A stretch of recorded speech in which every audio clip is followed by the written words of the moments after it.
If anything happened to our president today, God forbid, that man would become president. Na ndio alilenga hizo stories za Shakahola.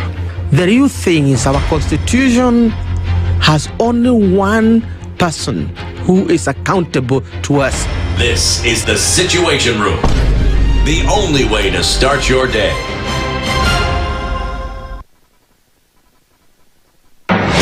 The following takes place from 6 a.m. to 10 a.m. every weekday on SpiceFM. I am also a publicly elected official. Okay. My salary is paid by your taxes. Yes. So if you need me to answer questions, we will not run away from you. Asante We will always be here. The government itself is engaging in corrupt practices. That the government itself deliberately schemes to influence through bribery members of parliament. You pay for a passport online. Alafu you're told there are no booklets. I rebuke matters corruption because corruption has brought this country to its knees. This is the Situation Room. The only way to start your day.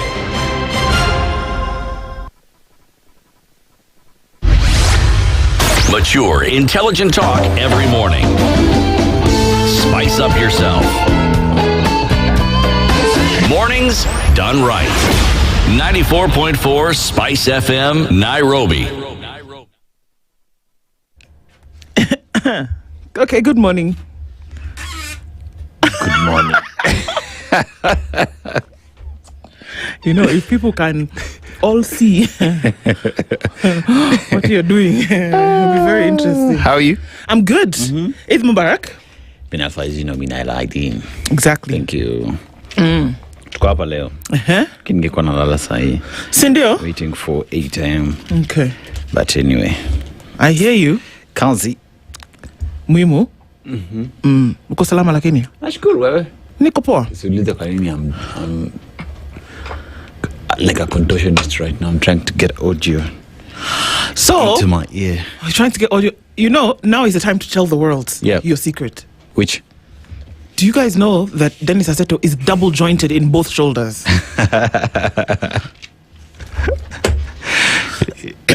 They didn't know. I've told them today. Okay. Dennis Aseto double jointed in both shoulders. So you know the way you can twist and do those things. You can do them forwards and backwards. Yeah. Do that information as you wish. Okoh Salama, we have this is now, you see now the Eid for Nyama. Njeri. Those ones that people were asking for before, that's not the one. This is the one. This is the one now. This is the one where we slaughter. They slaughter. Sasa mkitafuta nyama, today is a good day. Yes. To look for it. Now that we've established that you're doing okay, Evelyn came in singing a song today, which I will not be repeating. Yep. And I liked it too. I'm sure you did. I don't doubt that you did. So good morning. Evie, are you fine? So there's a petition that's been signed. I don't know how many signatures there are just yet, but folks want to see you regularly. Not just creeping in when you do like this and like that. They're just saying like every day you just come and salamia watu. You know how they say in an event, si lazima ukuje kwa microphone uongea. Ebu simama usalimia watu kwa hewa. That's what they are. Salamia watu kama crusade. Just wave. Just wave. That's what they're looking for. So good morning. I know it's a public holiday and we just first of all wishing Eid Mubarak to all our Muslim brothers and sisters this morning, and as we're getting into the conversations that we will be having, we'll be having them anyway.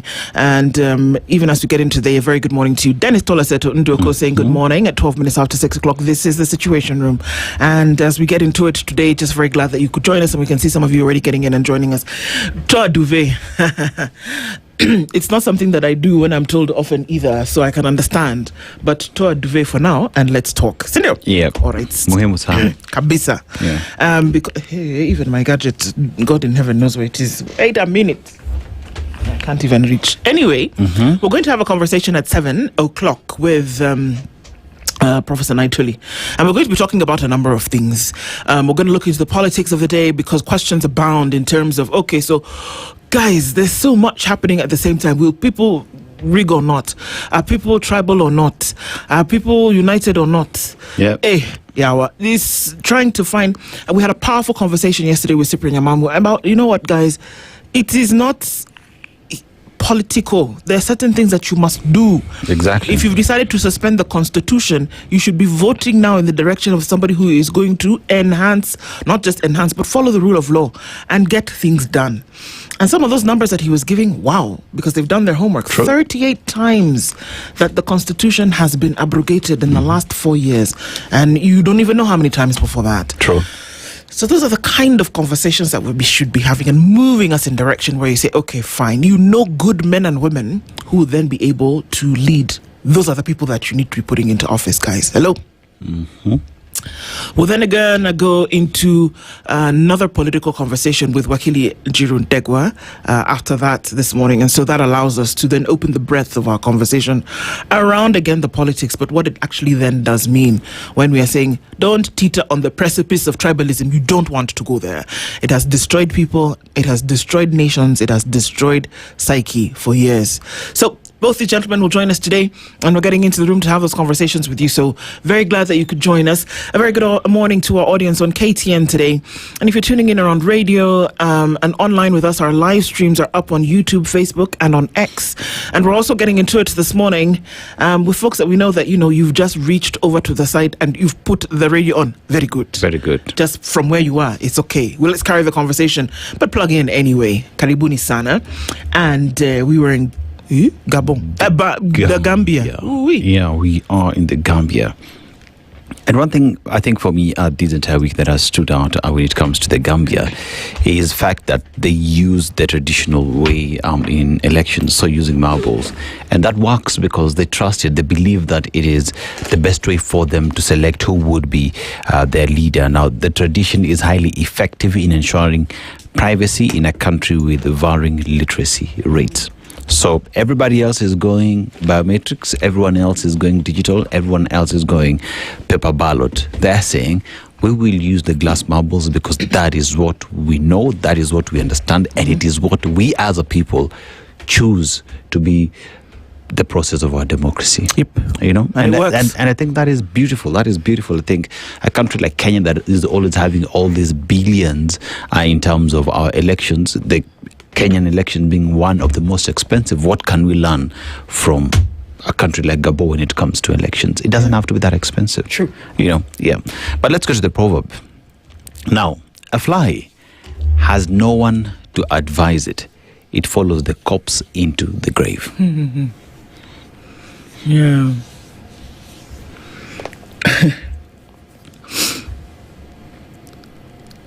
So take advantage of the advice that you do have, because the thing about the fly, and that's what do? They go after decomposing matter because they're trying to get sustenance from that, and that decomposing matter makes sense for them because they're just looking at the makeup of a fly, their digestive system is not developed to the point whereby they can, you know, break down. So they have to start with stuff that's already breaking down. Yes. So they're going to follow that because they think that that's life. But you can imagine a corpse going into the grave and then they're seeking life, but essentially going towards you death. Go with it. Exactly. Yeah. And if somebody were to advise the fly, they would say, well, perhaps this is not where you want to go. So if we have advice, if we have somebody who can show us the way, then we should actually take it. Yep.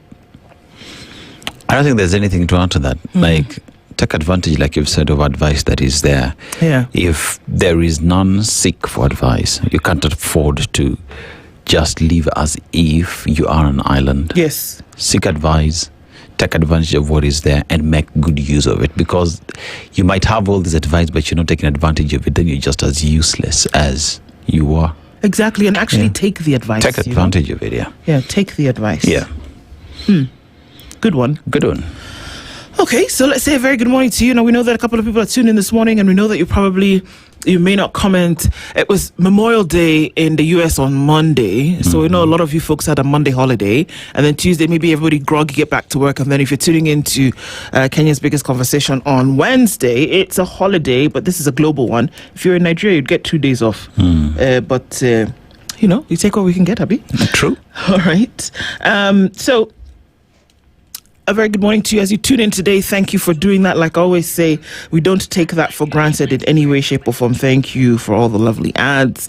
Okay, a very good morning to you, Robert and Boko. You're tuned in this morning. And Eid ul Adha to you all tuned in from Mombasa. And Desmond Ochi says, good morning, everybody. Good morning to you, Karibu Sana. Leban Motaroki is tuned in this morning. Good people tuned in from Kisumu. Good morning to you. Samuel has says, we are his favorites. Good morning to you, Samuel. Karibu Sana. Peter Kiari is tuned in this morning. Good morning from Mombasa. You can't teach children to behave better by making them feel worse. When children feel better, they behave better. Ain't that the truth? That's a great way to look at things this morning. Nyakundi Emmanuel says, good morning. Good morning. Leo, let me ask, yesterday MPs decided not to be in Parliament to discuss our matters, but they will come to vote for the bill. Yeah, I don't understand. The House was significantly empty yesterday in terms of, come and have a conversation around this thing. But when it comes to voting, the House will be full. Hello? Well, I don't know. I just think that perhaps things should be done a little bit differently. I mean, if there is anything Kenyans need to learn is look at the people that you've given your vote, that you've donated your responsibility to work for you. What are the lessons? Don't be like that fly. Yeah. That is advice you're being given right there by their actions. Very true. Come 2027, take advantage of the advice. Absolutely. Boangi Juma says, good morning, Spice. How are you all this blessed morning? Let's rejoice this day that God has given us. To Kenya Kwanzaa, 3 years in office, still lamenting about Kenyatta's for your unworking manifesto. Okay. Kimi Yak says, they're now spewing inflammatory remarks and their boss is having normal days, not taming his soldiers despite the dangers. But our resolve is clear. Nothing good will come out of the Kenya Kwanzaa administration. Yeah, okay. Good morning. Rose Grace is tuning from Manara this morning. Says, good morning, Nduh and Aseto. House of Gugi. Good morning, Princess Nduh, Aseto and SpiceFM tribe. Happy Eid to our fellow Kenyans. Cape Town is locked. Good morning to you as well, Karibu Sana. Tibbs Muge says, good morning, SpiceFM team. People in Ukraine, Kyiv. Russia has telegraph. Be safe. Yeah. Eric Orr says, good morning, guys. Good morning to you, Eric. Karibu Sana. Vena Karwenji says, good morning. Happy Eid al-Adha, tuned in from Kuwait. Good morning to you. Mashara Njeri is tuning from Portland, Oregon and says, good morning. Kimiyaki saying people should wake up. What is it? We have no time to slumber, even on holidays. The enemy is not catching a breath for 1 second. So he says, all of you people wake up and get into the comment section is what Kimiyaki is saying. He says, you cannot not be part of conversations. So that's a good piece of advice this morning. True. Actually, that you must plug into the conversations. Do not be left behind. There's a lot to do and the time to work is now. Conversations form part of these things. Jimmy Munuthi says, good morning, Nduh and Dennis. Happy holiday and nice to see you in the studio. Yes, we're here. Ramtula Omar says, Eid Mubarak to fellow Muslims from Nairobi. Good morning to you. John Modi Bani says, good morning, Dennis and Nduh, watching from Edmonton in Canada. I'm a regular follower of your show. Watch it before I go to bed. Missing the other Dennis. Yes, as we are as well. So very good evening, morning, good night to you. As you're waking up with us, you might get back into it tonight. So Karibu Sana. Isa Kale says, well, he didn't say good morning, but I'm saying good morning for you, Isa. I'm staring at the government right now the way Michael Jackson was staring at Cyndi Lauper when she was singing her part in We Are the World. I know what you're doing, Isa. So you know what everybody's going to do today. Yeah. We're going to go and look for that music video. True. And we're going to wait until Cyndi Lauper singing her part in We Are the World, and we look for Michael Jackson's and how he's staring at her. That's how you're looking at the government. Yeah. We shall come back and tell you what we saw tomorrow. Gabriella says, good morning to you. Everybody tuning into the room this morning, even as you come in later, just say hi and just imagine that our hand is perpetually waving and welcoming you into the room. Karibuni Sana. Thank you again for being here. And let's plug into these conversations together. Right? Kabisa. Okay, so let's look into the headlines for those that we have. Kenya's bold newspaper, The Standard. Impunity. Impunity, if impunity could be a song. First of all, why are there so many chairs in this room? Or is it me? You know the day we complained somebody has stolen our chair? Now that they've given us a chair. Actually, come on, one was missing. One was missing. Evelyn brought it back. But we have one that never left since Barasa. Sindo? Yeah. But it helps because we are able to reach lights for those who are vertically challenged. Those who are closer to the floor than others. And there's Evelyn. But you see now nobody's there to help us to put the camera. Yeah. She has come. And she's looking at me with so much. Nimefanya? Oh, sorry. Oh, sorry. Sorry. You're not vertically challenged today. Today. Wow. Impunity. Impunity is the headline. And Evelyn might be saying Dennis is practicing impunity. Nairobi City Finance boss Charles Kerich is a wanted man after a High Court order committed him to jail for contempt. But despite the ruling, Kerich is not in jail and continues to enjoy his freedom. Justice Francis Gikonyo issued the order after Kerich defied directives to pay millions of shillings owed to a law firm, setting up a potential confrontation between the judiciary and the police. Lawyers have now warned Inspector General Douglas Kanja that failure to enforce the order could itself amount to a contempt of court. I just want to know, why is anybody surprised? Contempt of court orders for specific individuals don't seem to work anywhere for anybody. So I don't even understand why we are shocked and saying, oh my God, there's a contempt of order, whatever. He should have been committed to jail. Where? The apple doesn't fall far from the tree, because remember, the boss as well has been given enough summonses to appear before the National Assembly never shows up. So are you surprised if a junior? This same inspector of police, as well as the DCI boss, were called how many times by judges in the High Court and told to appear there to explain the whereabouts of individuals on 3 different occasions. Didn't show up. Did they ever? Didn't show up. We also had when Masengeli was the acting IG, and he was asked to show up. How many times? 7 or 6 times. He showed up on the 7th time and said, oh, I'm very, very sorry. And that day that he showed up, the missing people in question also miraculously appeared from somewhere. Excuse me, please. This thing of contempt of case, court order, whatever, you're trying to make it seem as if now you people are working. That now I will shave you see my hair? I shave it. Because if this guy is if the police actually arrest him and he sits in jail for 3 months, Mimi, bald. How does someone who's been breaking or disrespecting court orders have the courage to arrest somebody else who is disrespecting court orders? See, I don't even know why we are wasting our time. Those guys are in the same club. I don't even know why we're wasting our time. It's like when cabinet secretaries are nominated and then we say, in fact, Parliament has a duty. And they're going to sit down and they're really going to vet. And if there's even a blemish anywhere, they're not going to accept. Wasting our time. This one, we've even made a headline. It's like when we decide, according to the Constitution, everyone who's supposed to be cabinet secretary is not supposed to be a politician. So what do? You resign from your political seat, then you get nominated as a cabinet secretary. Shall we give more examples? IEBC even tells you vote and leave the polling station. But in the by-elections that happened in October, who were the people that were in Magarini? Exactly. Who were the people that were in Meru? Who were the people that were Malava? In My God, don't be disturbing. So what am I saying? Essentially, I could be bald in a couple of days, but I'm also saying that what is going to happen is that Charles Kerich is going to make sure that this 106.7 million shillings has been paid, and that the people who are going to be in jail is not Charles Kerich. No. Hello? No. All right. Because wasting our time, nonsense and omena. And that's just the headline. Somebody said I should stop insulting omena. I'm very sorry. Bullets, broken dreams, final hours of men killed during fuel protests. There is the CEO of Okoh Africa, Hussein Khalid, in that picture. And we're talking about 3 young men dying during riots over fuel prices in Thika and Roiro last Monday. Families demand answers as postmortems reveal fatal bullet injuries. This is not Alice in Wonderland. They were shot. Somebody aimed, fired, and hit the spot and killed these men.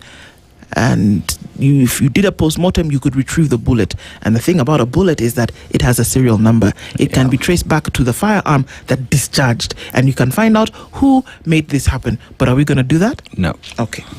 No. Okay. Families seek justice after police killings during fuel price demos. This is in line with the same story. The sad part about these such kind of incidences is the fact that we live in a country where we had over 60 people who were killed, right? Let's just go back to finance bill. Kenyans who were killed until date, nothing. You know, we have inquest happening, for example, for Rex Masai, but where are we with that? Yeah. You know, then you come to 2025, same case. Now this one has happened again. And families know my person has been killed, and all I need to do is to just bury them. That's the closure they seek, because justice is far removed from the conversation. Exactly. It is. I mean, and that that we are having this conversation is a little bit more painful than is comfortable. It is. Private sector lobbies for 5% pay-as-you-earn relief in Mbadi budget. That would be great for a lot of folks who are saying, come on, even 5%, give us something, because the pay slip has been raided properly. Yikes. And of course I have a question, and we're going to probably have this conversation in the next couple of days. They're looking at the money that you're taxed, the money that leaves your pay that goes towards the affordable housing project. Is there a direct line between that money and the project? I'm just asking a question. Stop squeezing your face. Is there a direct line between that money that is collected and the project? We are having this conversation in the next few days because people want to know. People went up in arms about, okay, this money that you're taking from me, you said it's for me to eventually have a house later, or I contribute to this pool, we build houses for everybody. But then how do I, when I go to, we're going to have that conversation. Finance Bill 2026 tilts towards the wealthy but squeezes low earners. That's what it's looking like. This story has been done by Esther Diana. And of course, there we also looking on page 4 of this story of the city finance boss faces arrest after court jails him for defying orders. Well, has given an order to jail him. They've not jailed him yet, because if he was jailed, he'd be in jail. Amma? Yeah. Okay, just checking. Ruto allies beat drums of war as cohesion agency sits on the fence. Are you surprised that the cohesion agency is sitting on the fence? Where have they been sitting for the last I don't know how many years? I don't want to even talk about the agency, man. Okay. No. Now, something occurred, even the one occurred to me, that when the UDA Secretary General made the remarks that he made, he was speaking as the UDA Secretary General. He was not only making his position known, he was speaking as the UDA Secretary General. Capish? Speaking on behalf of the party with majority in parliament. And speaking on someone's behalf. Yes. Follow the trail. Follow the trail. Payslip to payslip is another headline. It's on page 8. Debts, mental distress push teachers to the brink. Whoa, teachers are on the brink again. Bana. Oi. Mungatana hits back at Gachagua over attacks on police service. Okay. Barasa, this is the governor of Kakamega County. County projects are improving lives. This is what he has to say. And you know what I say? If they are, fantastic. Disclose your budget for prayer breakfast. Parliament is ordered. You people that go to pray and then you spend money on the prayer breakfast, how much is it that you're spending? Parliament has been told, hey, how much? And it's, again, this is interesting because who is asking Parliament to do this? The High Court in Nairobi. Is it going to be done? Your guess is as good as mine. Yeah. It'll be fun to know how much they actually spend on it. You know, I was just asking a simple question, right?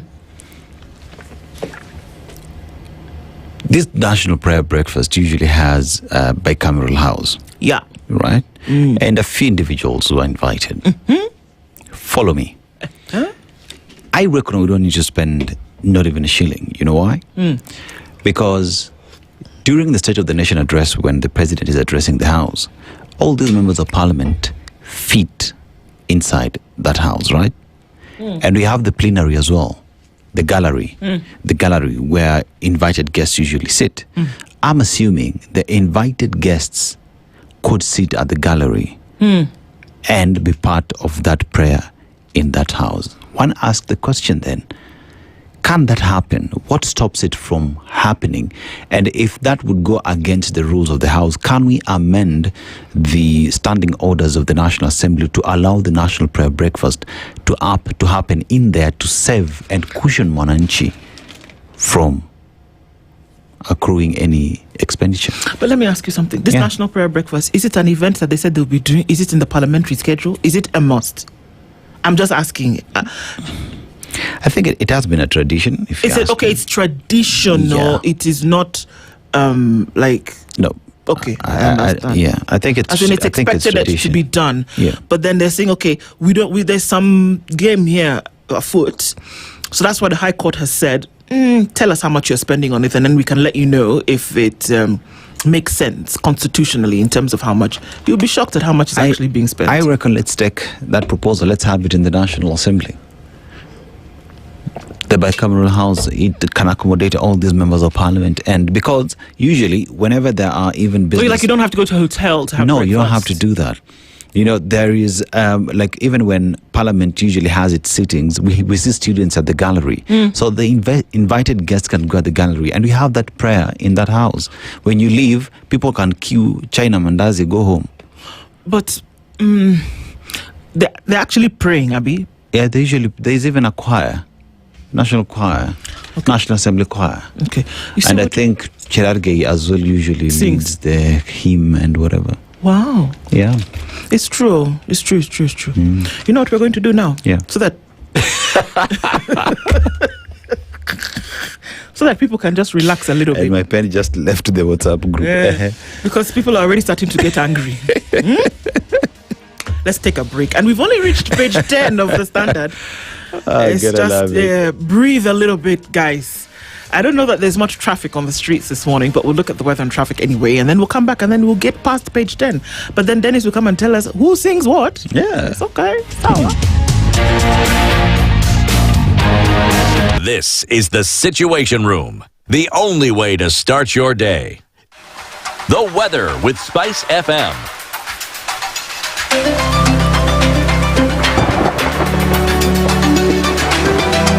There's a bit of a chill on the city of Nairobi this morning. It's 14 degrees. It's cloudy. We'll see a high of 22 and down to a low of 14. It's 15 and sunny. Looking into Nakuru, and 15 and sunny in Njeri. Into Kisumu, 20 and sunny, and it's 18 and sunny in Kakamega, with 24 and sunny conditions into Mombasa, and it's 25 and partly sunny into Malindi. And we're looking into a mostly sunny Marsabit at 19. It's 21 looking into Kampala, and it will be mostly clear this morning, and it's 22 and sunny into Dar es Salaam. 11 and cloudy in Johannesburg as the winter months are kicking in, and into Lagos at 25 and mostly clear. It's clear at 19 in London, and 25 and clear, partly cloudy in Beijing. All right, it's also warm in the Western Hemisphere, so New York is bringing in at 21 on Tuesday night, coming into Wednesday. It's a high of 26 and a low of 20.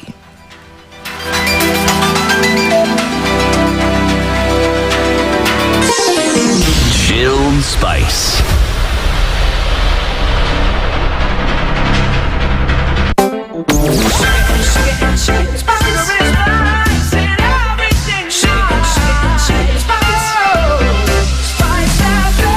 Spice up your life. Traffic. Yeah, we're not going to see too much of that this morning, and people are getting where they need to go without too much of an issue. And I guess people who are working essentially this morning and your business is opening, there'll be a lot of movement there. But in terms of a hold-up, bumper-to-bumper traffic, nah, not yet. Probably not for today. But we'll keep an eye on things just in case. Let you know. SpiceFM KE on X, hashtag The Situation Room. Online, mobile, and on radio. Facebook at SpiceFM KE. Mature, intelligent talk every morning. Spice up yourself. Mornings done right. 94.4 Spice FM, Nairobi. Okay, so, and these are just headlines, so we've not even gone into the details of the story. So we're continuing looking into the headlines. And on that question of the national prayer breakfast, Isa says, or better yet, if we're really serious about this prayer, how about you fast and pray? Yep. There's even a song. Fast and pray. I don't know. I think it's a raga song, gospel song. Yeah. Fast and pray. And all the religions that are represented at that prayer breakfast, all of them have a fasting component. Yeah. All of them. Yeah. So you can actually fast and pray. If you are serious about taking this petition to God to heal the land and to set things right and to whatever, fast and pray. Kneel by mouth in supplication to God. Pray. Or better yet, even our church, we do 4 a.m. prayers, but it guess where it is? It's online. Si lazima tukuje tuonyeshe koti na suti. But I'm just saying, anyway, the point of this whole story was the High Court has said, tell us how much you're spending on this, and perhaps you probably see it go into the millions that are unnecessary. So probably it's in the millions. No. Kenyans bypass Ebola controls as porous borders raise spillover fear. It's an issue. It is. But you see, over time, Nduh, I still go back to how we operate at our borders, right? Yes. You find that it's at these borders where you make it so difficult for people to operate within these borders. Moving has become very difficult from one country to the other, where people got tired and decided to find other ways of crossing to other countries. So today, even as you tell people about health concerns, they still remember how difficult you've made it for them to do what? To use these borders. Because these border points, these border stops, whatever, are not friendly to citizens from both sides. If they were friendly, people would always know, I will pass here, I know they will take care of me, they will know where I am, and I have no reason to worry. But you get there, they want bribe. You get there, someone wants you to go print a certain document in their cyber cafe at the corner. You know, someone else, for you to just do genuine business, makes it so difficult for you that people decided, you know what, we will stay away. I'm not saying that what people are doing is right. I'm just saying perhaps we need to relook how we operate at these borders to make it friendly for Kenyans and Ugandans for us to use these borders. But Kenyans as well, this is a clarion call. Ebola is a highly contagious disease. It is. Take care of yourself at whatever cost. And the thing is that it doesn't show. It doesn't show. When you're walking about, you wouldn't be able to tell. So you actually must be careful. On the opinion pages today, Faith Wekesa talks about we should now confront the reality of adolescent sexuality. We should. Because the things that children are getting into, whereby they've not fully matured to have conversations around what, or just not even conversations, but action around the demands of sexuality is not a joke. It isn't. And we're putting children in a more demanding situation by not educating when it's necessary. It's an iffy conversation because nobody wants to talk about it, but we also see that the effects of not talking about it can be disastrous later on in life. There is a quote there that has been given by the Deputy President, Kithure Kindiki, and I think it's interesting. Let me just read it. Those in opposition lecturing us on how best to run the affairs of the country are not angels who have just fallen from the skies. They occupied high positions in government, including the position I currently occupy. They have nothing to show for their time in office. I'm asking, show us what you've done with your time in office, regardless of the position you held. So let's go to security when you're Interior Cabinet Secretary. What do you have to show now that you're Deputy President? Tell us what it is you're doing that is different from those who were there so that we can say you are the angel that we want. Stop comparing yourselves with people who've occupied that office. It is your time to be in that office to do your job, to reign, to do your job, and to shine or not. Those are options I've given you. If you choose to shine, shine. If you choose not to shine, don't. But it's interesting because I think we hear him a lot more vocal now. But the truth is that 2, 3, 4 groups of people have basically said, excuse me, we're coming for that position. And this is what we want. So maybe this is his way of then trying to protect his seat amongst the voters or whatever the case may be, or even amongst those who will then choose who a running mate will be if it is going to change from him. So if it's going to change, it's probably him trying to fight for his life. Because let me tell you something. We can politicize, we can romanticize, but if you've been working and there's something significant that you've been doing, it will be seen, period.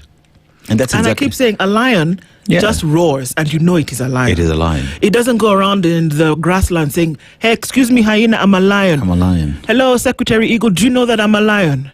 Hello, elephant, do you know that I'm a lion? No. Oh, these people know that you're a lion because we see and we know, we understand. So if you have to go and tell people, then perhaps you know, so I mean, you don't need to tell us. their best report card will be given to you by us.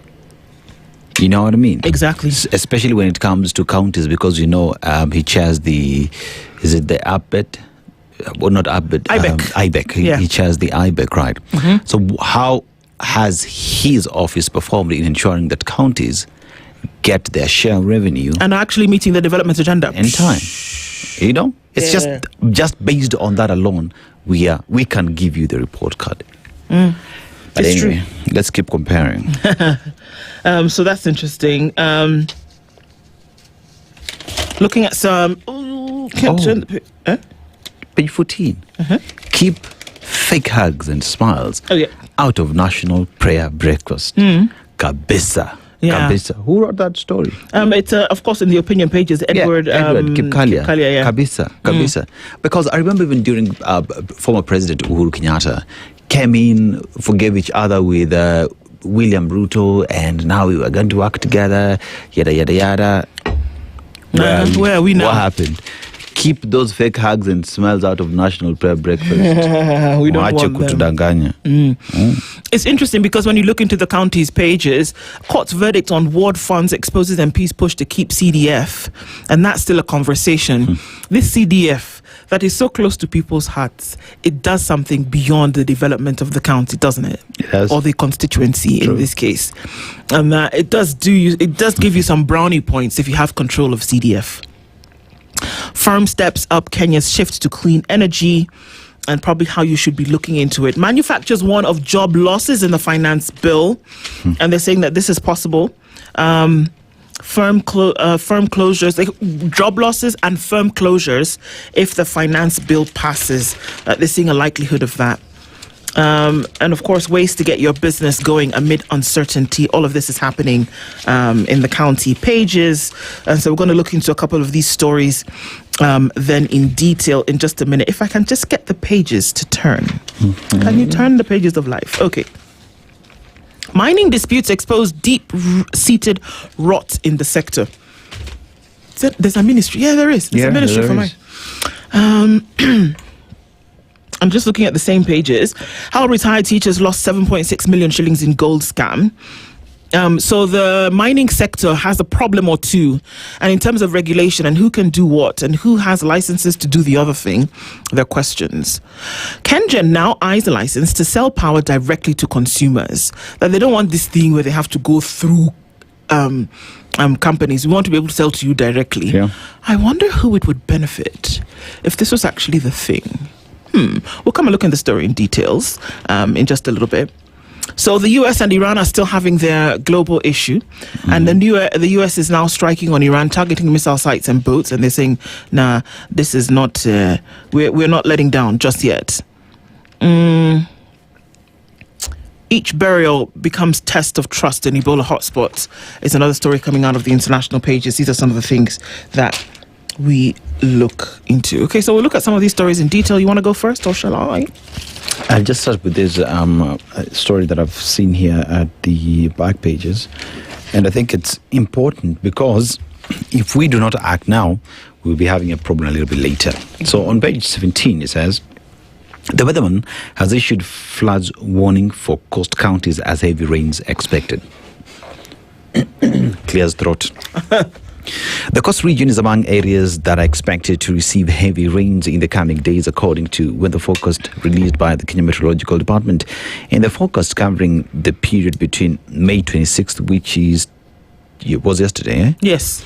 May 26th and June 1st, Met said rainfall will continue in several parts of the country, including the coast region, warning residents to brace for heavy downpours, strong winds, and possible flooding in some areas.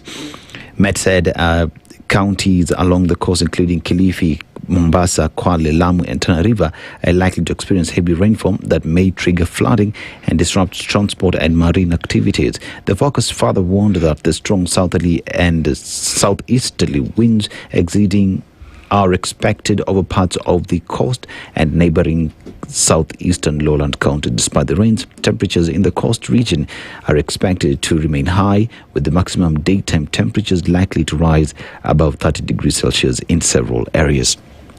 Why am I taking this story? If you look at the coastal belt, so that would include Taita, Tana River, and all those counties, we've been told about flooding that would happen. Met has given its report. But as we speak right now, and also the president has been at the coast, what movement are we seeing in, first of all, ensuring that if there are drainages, they are unclogged? If people are supposed to be moved on time, they are moved on time. Because when it comes to fast, we'll be counting people dead, businesses destroyed, yet we were given the information and we never did anything with it. And I think this is the point where we have to communicate to the people from the coast and tell them, the rain is coming, it will flood, it is dangerous for you. Act now. If the government will not do it, I think it's our responsibility to tell the people of what is coming. Absolutely. It is coming. It is coming. And we've been told several times that El Nino will come and there'll be heavy rainfall. And we know that if the amenities that you're talking about then have not been sorted out, that is what is likely to lead to flooding, because we're talking about a deluge now that will occur. And then what is going to be done? We don't want to be in a spot where we're crying later. It's just the rain went initially, and then everybody forgot about how bad it was for the days that it was, and then now we're seeing that it's coming. And what are we actually doing about it? There's a story that's covered in a few columns, and it's talking about the missing children. So I just need to breathe for a little bit, because yesterday we did hear from security agencies, from the government spokesman, that, this number of 10,540 children missing in Kenya is not true. And that the pictures that you're seeing of missing children or whatever are AI generated. Are you kidding me? No, I'm not kidding. He said it yesterday. And he said it's not 10,500 children that are missing. And I'm not trying to rage bait you guys. I'm telling you what he said yesterday. And it gets better. He then said, actually, you know what? The number of children that are missing in the country are 39. They're not 10,000 and whatever since January 2025. They're 39. So when I heard this, I said, okay, that's okay. I said my initial reaction would have been to be vexed. But I said, Nduh, let's have a meeting. Yeah. Shall we relax for a minute and just calm down and listen to what this man is saying? So we did, Nduh and I. We had a meeting. And then I said, okay, he has said they're 39. Okay, find those 39. Okay. You understand? Let's use 39. Let's use 39. Let's go with 39. Where are they? If now you want us to put that responsibility squarely at your feet, and you said that it's like 21 billion shillings did not disappear from Aurora and Kimberley. It was only 7 billion. Okay, where's the 7 billion? Yeah. It's not 10,500. It is 39. Okay, where are their children? How can you help us find them? They're somebody's children. They're somebody's sister, brother. They're somebody's. Can we find them? Have you put the safeguards in place to find the 39? Let me tell you. Come on. The government... like that cabinet secretary appears as if he works for an advertising agency where his purpose is to just come up with statements that go on billboards. I mean, what the actual hell are you saying? What are you saying? Like, one person, let's even use a single child has disappeared. One. Okay, so this child is missing. Where is that child? What's your responsibility in making sure that that child is united with a family? What's your responsibility to ensure that investigations are being done? You come and tell us that at 39, you are not an advertising agency with a billboard section where you come and give us these reports. Yours is to tell us, we have 39, this is the progress we have rescued A, B, C, D. These individuals are in court. We have managed to prosecute these ones, and these ones are in jail. If you should be very worried if every time somebody comes with some information and the response that is given is that in this technology space it is AI doctored and or generated, and that those numbers are inflated. You should be very worried if that is the response that you get. You should also be worried if another response that you get is, I was misquoted, or whatever I said was taken out of context. Excuse me, don't take this out of context. Right now, if we are saying that only 39 children are missing in this country and that number of 10,500 is inflated, doctored, generated, how many other ATEDs that you want to use, find the 39. Yeah. We bring it. If it's your bluff, we're calling it. There are people who are missing, even if they are 1 or 3. Where are they? Where are they? You said that they were doctored. People were pulling bodies out of quarry about 2 years ago. You said that those were not real. What were they? What were they? That kind of, if the response is that it is manufactured, it's a lie, it's propaganda, it's the opposition, it's who from the mountain, because those are the things that are about to start coming out now. If that is your response, then we should be very worried about. Then how about the people who have put these numbers together, the people who sit in offices every day and have to get a phone call on their toll-free number and say, we can't find this child. A picture is presented of how this child was dressed, where they were last seen, where they were going. The one alone that the 15-year-old girl was moving babies. It's just that they found her with a 2 to 3 year old. Were you even aware? Aware. I'm just saying, if the response to things like this is that it cannot be true because it was doctored, we have a big problem. You know, when you hear such statements, yet we know individuals within our spaces who have been in spaces where someone has lost their child. And I'm talking about 2021. We are in 2026. It's 5 years. That family has never seen their daughter. We are in these WhatsApp groups. Every day someone sends you something to share. You know, there's a child who's missing. They've not been able to be reunited with their kin. Then you see someone comes about and say, it is AI generated. Imagine individuals who've gone and given us the 10,000 have traced these children to their families and determined that they are lost. The most responsible thing one would assume is the government would meet with these agencies, take those numbers and work together to finding a solution. AI generated. He said that they are 13. Anyway, see.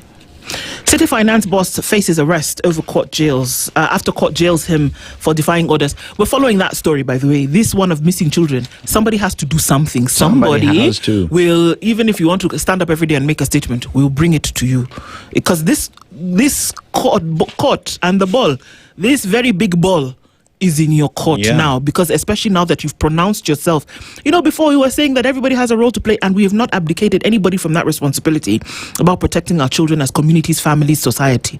But then now you have joined it and said that the people who said their children are missing are lying. Okay, very good. Those 39 on your case. City Finance boss faces arrest after court jails him for defying orders. The Nairobi City Finance boss the Nairobi County Finance boss is insisting he cannot be arrested despite a high court order committing him to 3 months in jail for contempt, according to a law firm. No sooner than he said, arrest who? Are you serious? Oh, my shadow. Look at yourself. Look at you and look at me. Yeah, who do you want to arrest? Who do you want to arrest? Or is it my shadow somewhere? You in short, what he said, and you jinga peleka huko. You're drunk on omena. Charles Kerich, who was handed the custodial term for failing to pay more than 106 million shillings to a city law firm, is said to be openly claiming that his connections will shield him from arrest. Do you know who I've had arrest? Yeah. Do you know me? Do you know me? Do you know me? Get the hell out of here, because I am unbogable. What? Yeah, he said, arrest. Who the hell is you looking at? In a letter seen by The Standard, lawyers for the firm that secured the committal order wrote through Inspector General of Police Douglas Kanja, drawing attention to the ruling. They are demanding his immediate arrest and warning that any police officer who declines to execute the order on the basis of alleged connections will face criminal liability. Even you, who is supposed to arrest him, and you say that you will not, even you, we will now bring those things against you. So don't play with us. According to a letter from Ogado and Company advocates through lawyer Gordon Ogado, we are instructed, and I quote, and we are obliged to place on record that the contemnor. Did you know that the person who is held in contempt is called a contemnor? Yeah. Mr. Charles Kerich has been openly bragging in the aftermath of the commutal order that there are threats of arrest against him, but that he's connected to the system and that the police officer can arrest him, states the letter. So, as Diana Agishengo would say, he's walking around with braggadocio and bravado, saying, "Who do you think you are going to arrest? Because of what? Come, I'm in my house. Literally, call police." The system will call police. Hey, call police. What are you going to do? Who do you want to arrest? You are mad.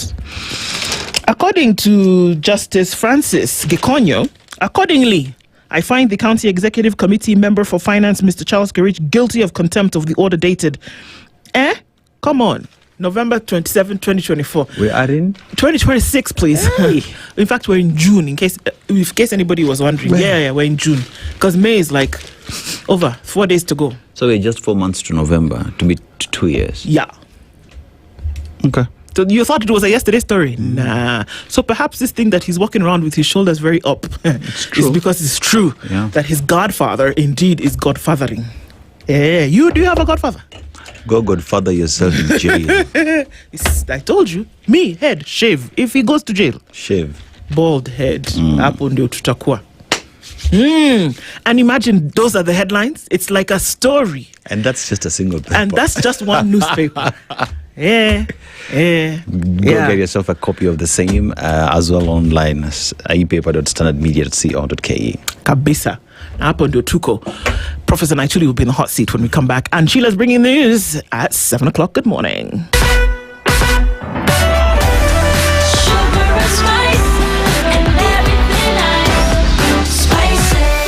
Spice up your life. The latest news from around the world. 94.4 Spice FM.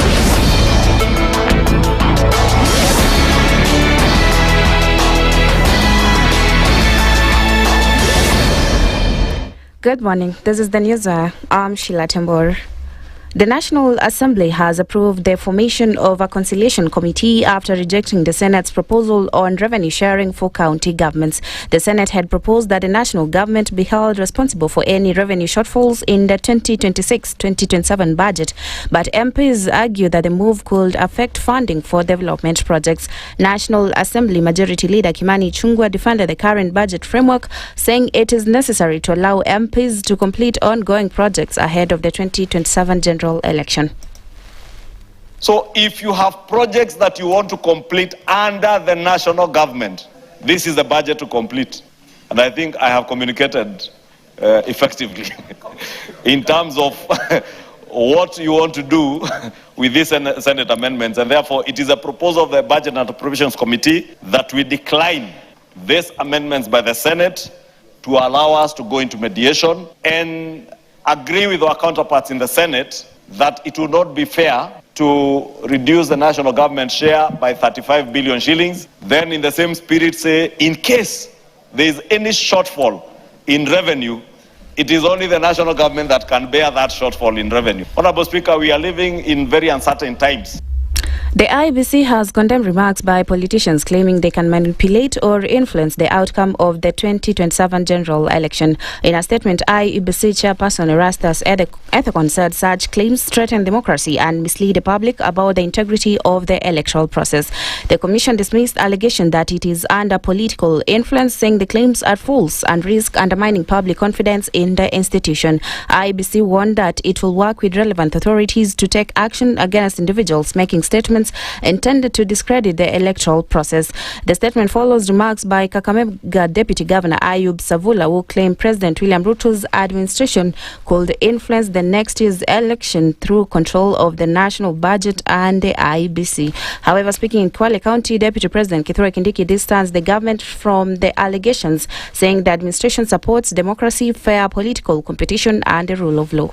Nataka niwahakikishie wananchi wa Kenya, kuna watu hata wanaongea kwa sababu wamepatwa na tumbo joto ati sijui kuna kura itaibiwa.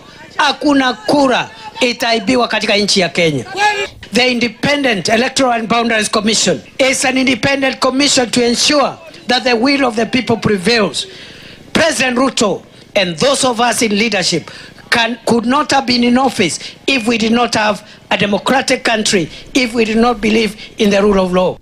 Former Deputy President Rigathi Gachagua has criticized President William Ruto's allies over continued attacks on retired President Uhuru Kenyatta. Speaking in Nakuru, Gachagua said leaders should stop disrespecting Uhuru, noting that the former president played a key role in maintaining the country's stability. He also called on Interior CS Kipchumba Murkomen to stop linking Kenyatta to succession politics, saying it was inappropriate for government allies to target the retired head of state.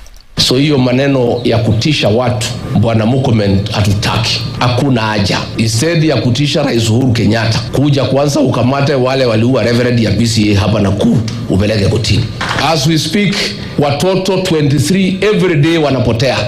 Nimeona msemaji wa polisi akisema ati hakuna shida, ni vile social media inaeleza sana ndio wanaonekana kama ni wengi. 23 children missing every day for the last 2 years. That is over 10,000 young children. So tunataka wewe waziri uachana na Rais Uhuru Kenyatta. Rais Uhuru Kenyatta alistaafu. Hako kwake Shaweli na kula mali yake na wajukuu. Gachagua further renewed calls for Murkomen to resign following a breach of President William Ruto's security during his visit to Kilifi County last weekend. Si rais amevamiwa? Mtu ametoka huko, amekuja ameshika yeye shingo, anataka kumunyonga. Ndio askari wote wanakimbia kupiga hiyo mtu. Walikuwa wote wamela. Rais wa Jamhuri ya Kenya, mhubiri ameuawa. Hapa Nakuru ukora umezidi. Sodomi nini? Askari wote wamelala. Tunauliza sasa kama rais mwenyewe anavamiwa, mchungaji anavamiwa, Wakenya wataenda wapi? Tulivamiwa kanisani ya ACK Wetima for 4 months, hakuna mtu amekamatwa. Kanisa ya PCA ikavamiwa, hakuna mtu amekamatwa. Nchi yetu. And that's the news. I'm Sheila Tembor.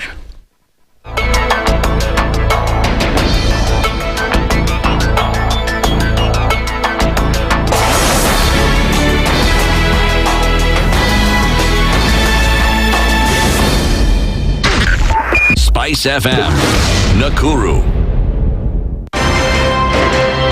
If we just gloss over issues and hope that time heals, then we might find that in generations to come, we might be back at the same situation. And the whole thing is born of stolen elections. Spice. When it comes to the decisions you make, you must be independent. There's no way you can allow one institution to dictate to you how you're going to conduct your operations, how you're going to decide cases. It's a no. When you weaken the institution to the point where they cannot take action, then you realize that politicians have to come up and now start dealing with the issues. That conversation has to die. Our politicians do not like the hard stuff. We must insist on the path of doing things right, whether popular or unpopular. Money changes hands. That is a fact. If you have political goodwill at the highest top, like in Rwanda, then corruption will be an issue of the past. If you don't have political goodwill at the top, we will pass laws, we will amend laws, we will continue passing laws and re-amending laws, and nothing will happen. This is the Situation Room, the only way to start your day. One of the things that are ailing our country is negative ethnicity. You find you as a state officer, instead of thinking as a Kenyan, you think like a tribal person. Let me tell you something. The biggest problem we have had in this country is a leadership deficit.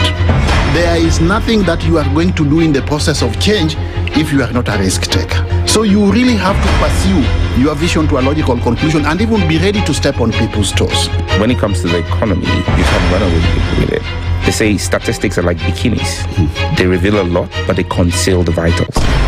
And so government people would throw statistics at you and tell you they're revealing a lot of information to you, but it's really concealing the real vitals.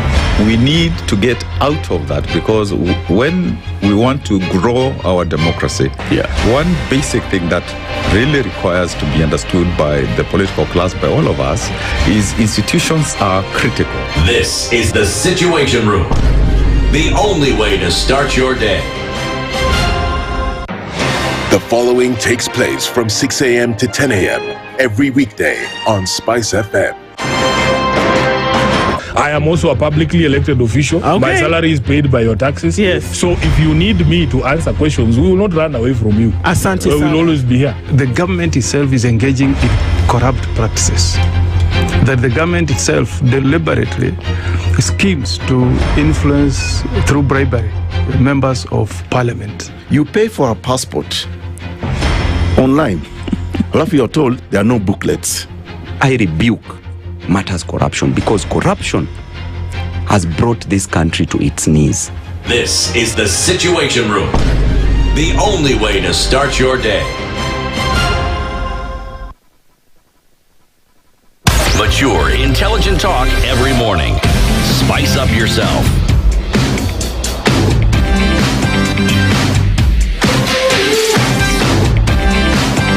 Mornings done right.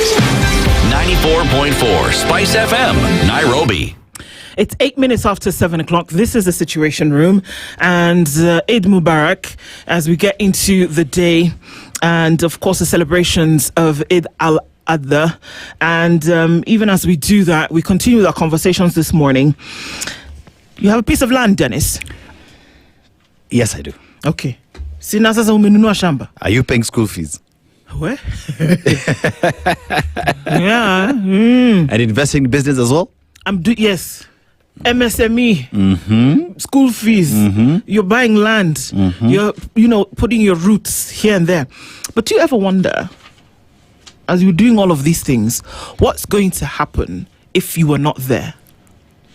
I think that's the biggest question, because you are investing in all these spaces, but what happens in the day when you're no longer there and there is no one to invest the way you are doing? Exactly. Especially for your loved ones. And there are people that you need to care for after still that Yes. would need that care.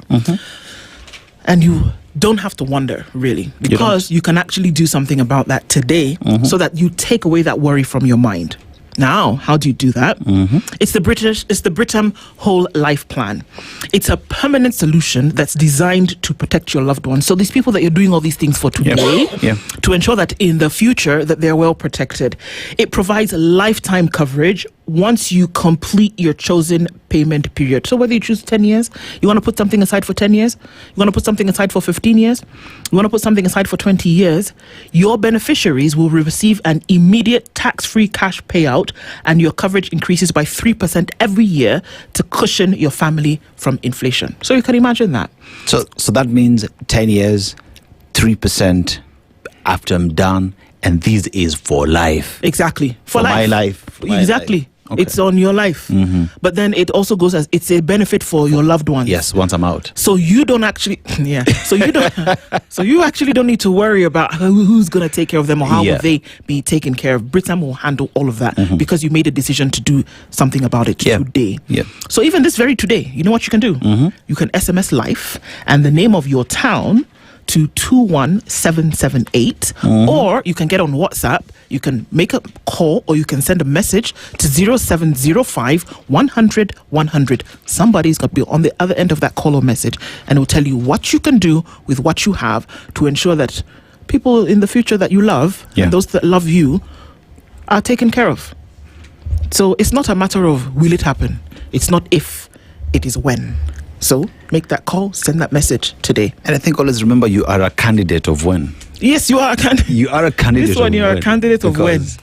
One thing is a guarantee. To be born is not always a guarantee. But to go, when you're already here. Ni lazima. Indeed. Britam is regulated by the Insurance Regulatory Authority. We'll be giving you more information about this as we get into it. Kabisa. Sawa. All right. This morning, and he said, you know what? It's okay that I've had to wake up with you today because it's important that we have conversations around some of these things. We're coming into another edition of Game Plan 2027.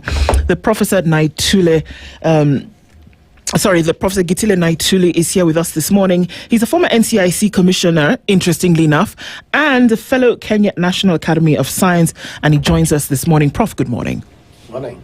Karibu sana. Thank you for being in the Situation Room with us today. Asante. Karibu. Before we get into it, because there's a lot, there are claims of rigging, there are claims of people who are tribal, I don't know. It's a little bit of a mess already. But is it a smokescreen for something else? We'll get into that properly. But Dennis this week takes us to the Gambia. Yes, the Gambia. It's a small country with a population of around 2.8 million people.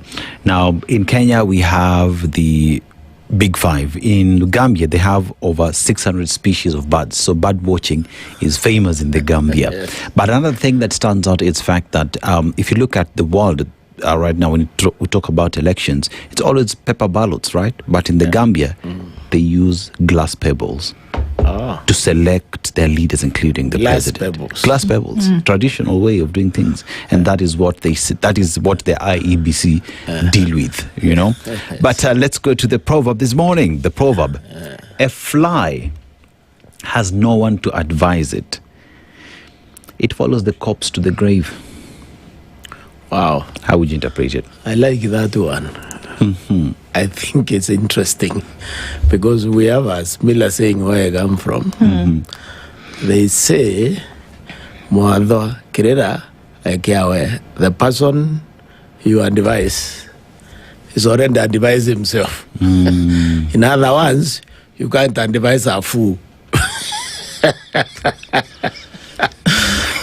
This is why this fly is following the corpse to the grave. The grave, because even if you don't, they don't smell the corpse and follow it there. This is very important for us today, actually. It's an important one. Because all what she started by enumerating what we are doing now, that is the fly. Moving slowly. Towards the grave. Towards the grave with the corpse. Well said, Prof. Aseto Sana. Yeah. I want to start with the tribal rhetoric and the conversation that we have been having over the last couple of days. And there are folks who say, no, don't talk about it, because if you talk about it, you're going to fan the flames. But I think that that's where the danger lies, that you don't speak about it, and so it creeps up on you, and that you don't address the issue. And I likened it to a puppy that you pick up on the road thinking that it's stray, and then you bring it into your home, and then you feed it and you bathe it and you care for it, and then you find out later that it is actually a hyena, but it has already grown, and at that point when it is attacking you is when you think that you want to get rid of it. The undertones of tribalism. Whereas I don't think that there's anything wrong with anybody identifying with their tribe, where they're from, that there's hate that has been created on that very same thing, and that Kenyans don't hate each other on tribe. They don't. I don't think so. But that there's a small group of people who want to use it to then continue to separate people. How do you deal with this issue? You sat on the NCIC. We have now a newly constituted NCIC, who folks are already accusing of sitting on the fence when it comes to dealing with these things. But things are said in public, and then they're quickly retracted by an apology, which everybody's supposed to accept. But it doesn't run away from people's minds. We're going to talk about a lot of things come Game Plan 2027, but this is one of them that's sticking out like a sore thumb. Is it possible to deal with this thing once and for all, or do we continually talk about it in order to keep it at bay? Let me start by saying that it's possible to deal with it. Because the people propagate tribal hate. First of all, they're extremely few, and the political class. These are the same people basically stealing from you and using the tribe as a cover.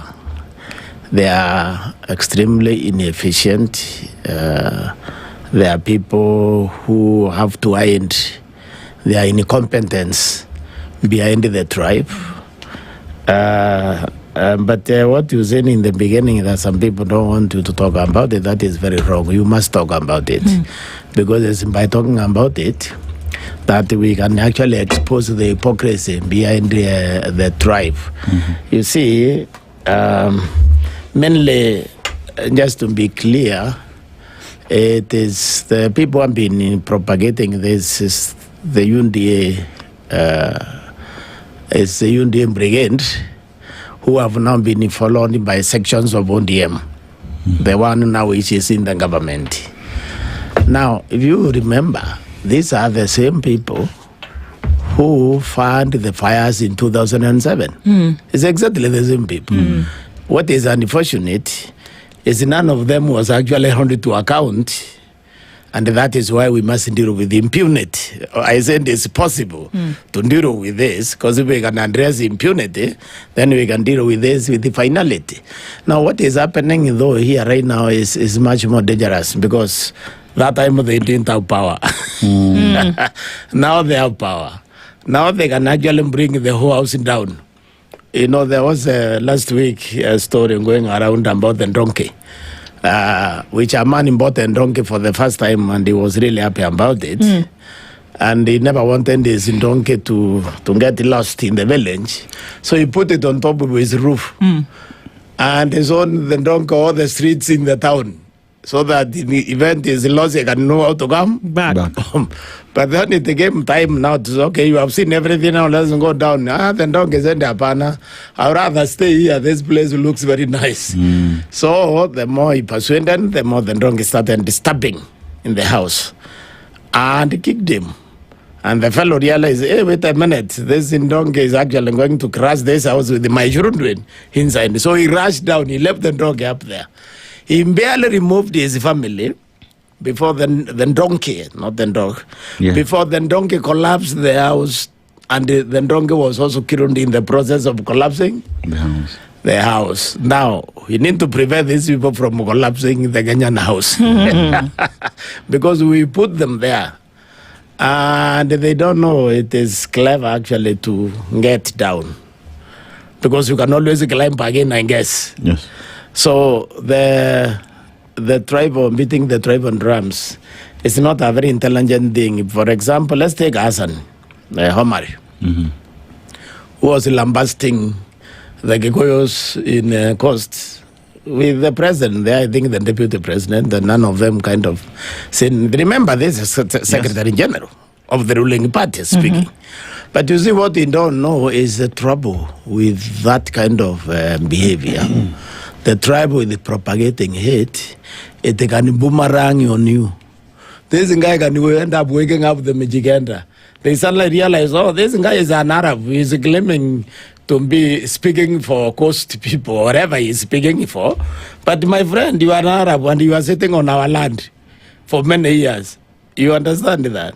So you don't walk that path, because usually it's a difficult one. And you can take an example from Russia, Vladimir Putin's Russia. When he invaded Ukraine, he told us it was supposed to last for 3 days or 3 weeks. Yes. Now it's 4 years. The one going on. So you can start a problem. You can initiate it. But trust me, it will not work the way that is the way you planned it. That's why the path of peace is always the nicest one. Now, when you look at the country, though, why I know for sure these people will fail. Because first, they are failed in leadership. They are failed in governance. That is why they are reaching out to the only playing book of tribal games, which now have been overtaken by events. If you take this country to 2007, you realize that violence, of course, was cooked for some time. It didn't start in 2007. It started in 2005. Then it built up because people refused to do what you just said. They refused to talk about it in 2005. And they talked about it in 2005. I don't believe it would have taken place in 2007. That's why we really must talk about it. Now, 2007, the Kenya of 2007, my friend, is not the Kenya of 2026. 2007, the violence was more or less limited in Rift Valley. Because among the Gikuyu and the Kalenjins. So what we saw in Nairobi was nothing compared to what was happening the other side? No. What we saw, what was happening in the valley was really bad. I mean, that was close to a war, basically. But why they're so different now is in the last 20 years, we have intermarried, we have started businesses together, we have integrated nearly 30 to 40%. Now, if you start that foolishness of 2007 thinking that you are limiting to a certain place, you will end up affecting the entire country easily. Because you have to look, let's take a casual look at Kiambu, for example. 20% or 25% of the Gambu population now is Luo. So when Galoma talks on Bandi and spews hate against these Gigos are living with the people you claim to be, you are claiming it to be arguing it for. Okay, when I go home now, 207, I can tell you, identifying the Kalenjin in Nairobi. There were very few. You find probably zero in Imero. When I go there now, I find them washing cars. I find them having saloons. So, in fact, some are even they started businesses, essentially. Starting business together. Okay. Yeah. So I'm telling you, the country has become integrated. You can't isolate a single community in Kenya. You can't declare war on any community in Kenya without actually declaring war on Kenya. That is how these people need to think. They need to think very carefully. So Kenyans are not... The Kenyans are from tribes, but Kenyans are not tribal. Kenyans have never been tribal. Okay. And this is, you see, the tribal is the political class. We actually did the research at the NCIC when I was there to find out, one way where you find out whether people are really tribal is whether we trust one another or not. One of the parameters. There were several parameters. Now, we selected what is called the cosmopolitan counties. Like Busia, Migori, Isiolo, Nairobi, Mombasa, Kajiado. So we're asking people, if you move to Kajiado today or to Nairobi, when you want to look for an apartment, do you first go to find a house who lives there before you can rent? No. These Kenyans, you are looking for an apartment, to get an apartment, the space you rent and occupy, because you trust whoever will be there, will be another Kenyan like you, is not have to belong to your tribe. You trust that. So by and large, we trust each other. We work to each other every day. We live together every day. The politicians, to protect themselves from oppressing all of us, because, you can't tell me today that President Ruto is paying for Kalenjins who have a car. He's not. You understand? You can't tell me when you go to the supermarket, you will find on this side belong to you, the things are cheaper, and this side the things are more expensive for all of us. It doesn't. So, but they're brilliant, okay? They will tell you to protect themselves. They will reach out to your tribe and they tell you that tribe has done this, this tribe has done that to us. Now, they are able to actually incite very few people.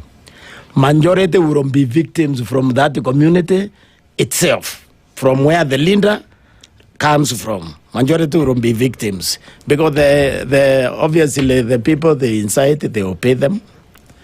They have created enough misery. Some people are willing to be paid. But after 2007 also, there was a few NGOs which came around. In fact, I started one of them. It's called the Center for Transformational Leadership. The idea, which I had in mind and which surprisingly was funded, I told them I will not ask the young people not to attack or burden and burn the houses or whatever. I just ask them to respect themselves and ask for a better pay. If you are going to be hired to kill somebody, at least ask for $1 million. Respect yourself. Don't do it for 500 shillings. And that would mean that they will be unable to hire anyone. Okay? When the people now set up respect themselves. So I don't believe these people will succeed in spewing tribal trend today, because this Kenya is fundamentally different from Kenya of 2007. Yet, Prof, we still see the political class funding these tribal hatred. As much as you say that Kenyans are not tribal, it is the political class that is. You look at someone like Hassan Omar. He's an advocate of the High Court. He has served at the Kenya Human Rights Commission. His background is from the civil rights, fighting for the rights of Wananchi. Is it that once someone gets to power or to politics, you forget who you are? Why is tribal hate a currency in politics in Kenya of today? Actually, you just have to look at the character of the person you just described. there were allegations that he was actually causing witnesses against Ruto and the other people. You understand? If you go to causing witnesses, you are not an honest person because you are you are lying now. You are using your office to lie about a person. You remember those allegations he was having? Yes. So it could mean that his work within the Human Rights Commission was never genuine. He was pursuing personal agendas because you see, when he worked with the human rights, that's an indication. The fact that there was allegations of him creating fictitious weaknesses, then later allegations of him selling the same people. You understand what I mean? You remember those allegations, exposing them to danger because he knew where they are and so on. So when those allegations are made against you, you are not a good person. And you can see when he was talking, he actually meant what he was saying. Because you can look at the emotions and the body language. You can see that. That's why I'm saying you need to completely and totally reject his apology.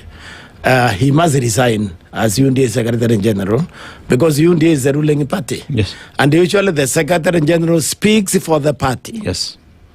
So he has to resign. He cannot be, he can't just apologize. But if you're saying that, and he speaks for the party, then those sentiments that he made, he did not make on his own. No, he didn't. Would you then say that he made those statements on behalf of the party, if that's what you're saying?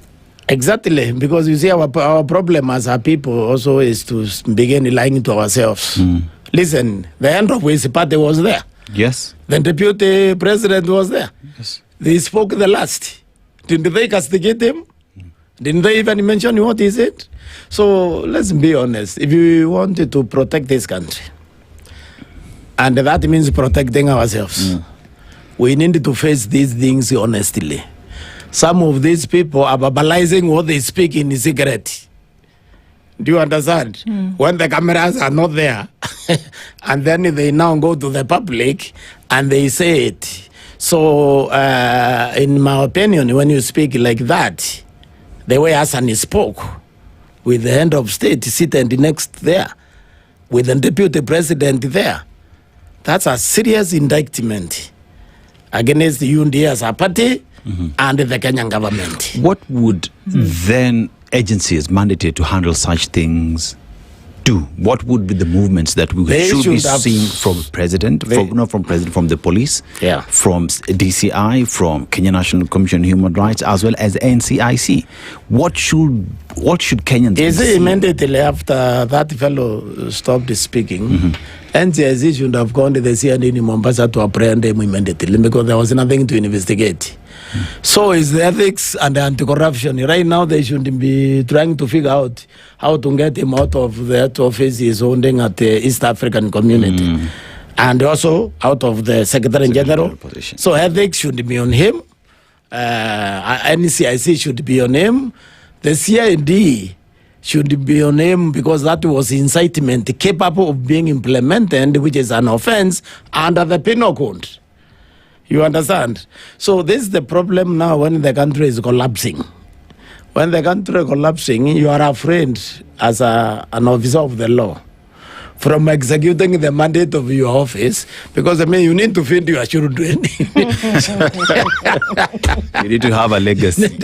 So you see something like that and you say, oh, this is what is a government policy. I don't want to burn my hands. Okay, so that's interesting because the president recently has been saying, watu wanaleta,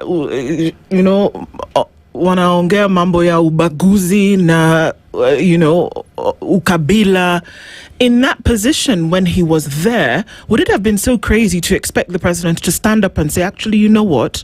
This is not the position that we should be taking. Or do we see that, maybe it was too formal an occasion for him to then be able to do that? Because would you then not be endorsing that position by silence? By silence, we're endorsing it.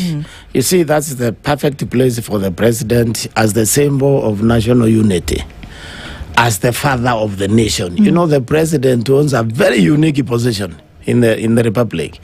He is the peacemaker. He is the conciliator.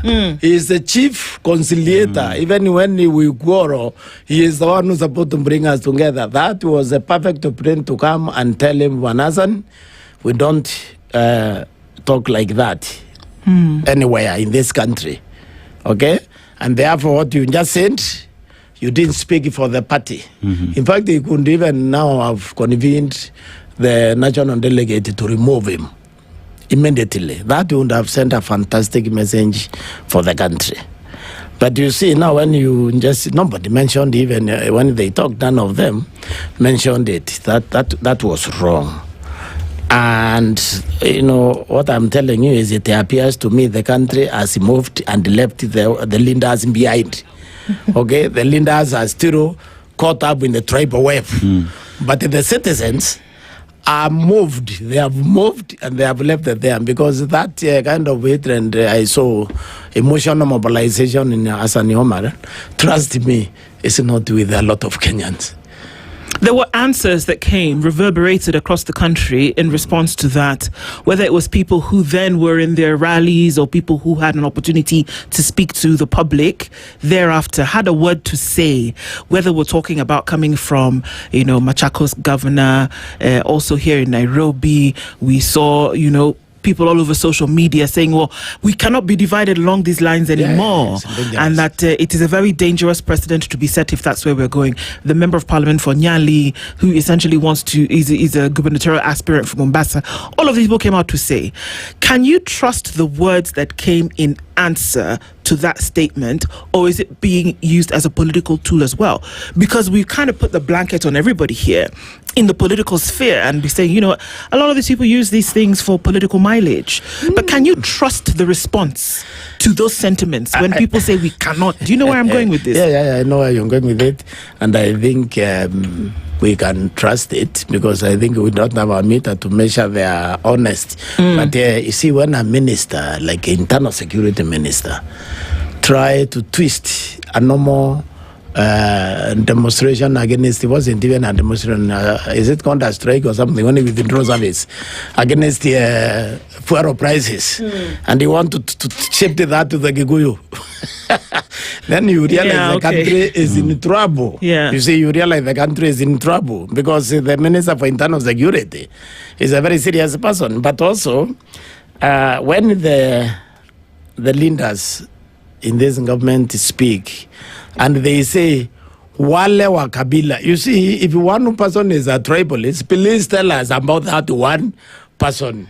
You can't tell us about the whole lot of them because the whole lot of them, I don't know where they get this idea, because I can tell you this as a researcher and as a scholar. If there is a community in this country which is not tribal, it is the Gikuyu community.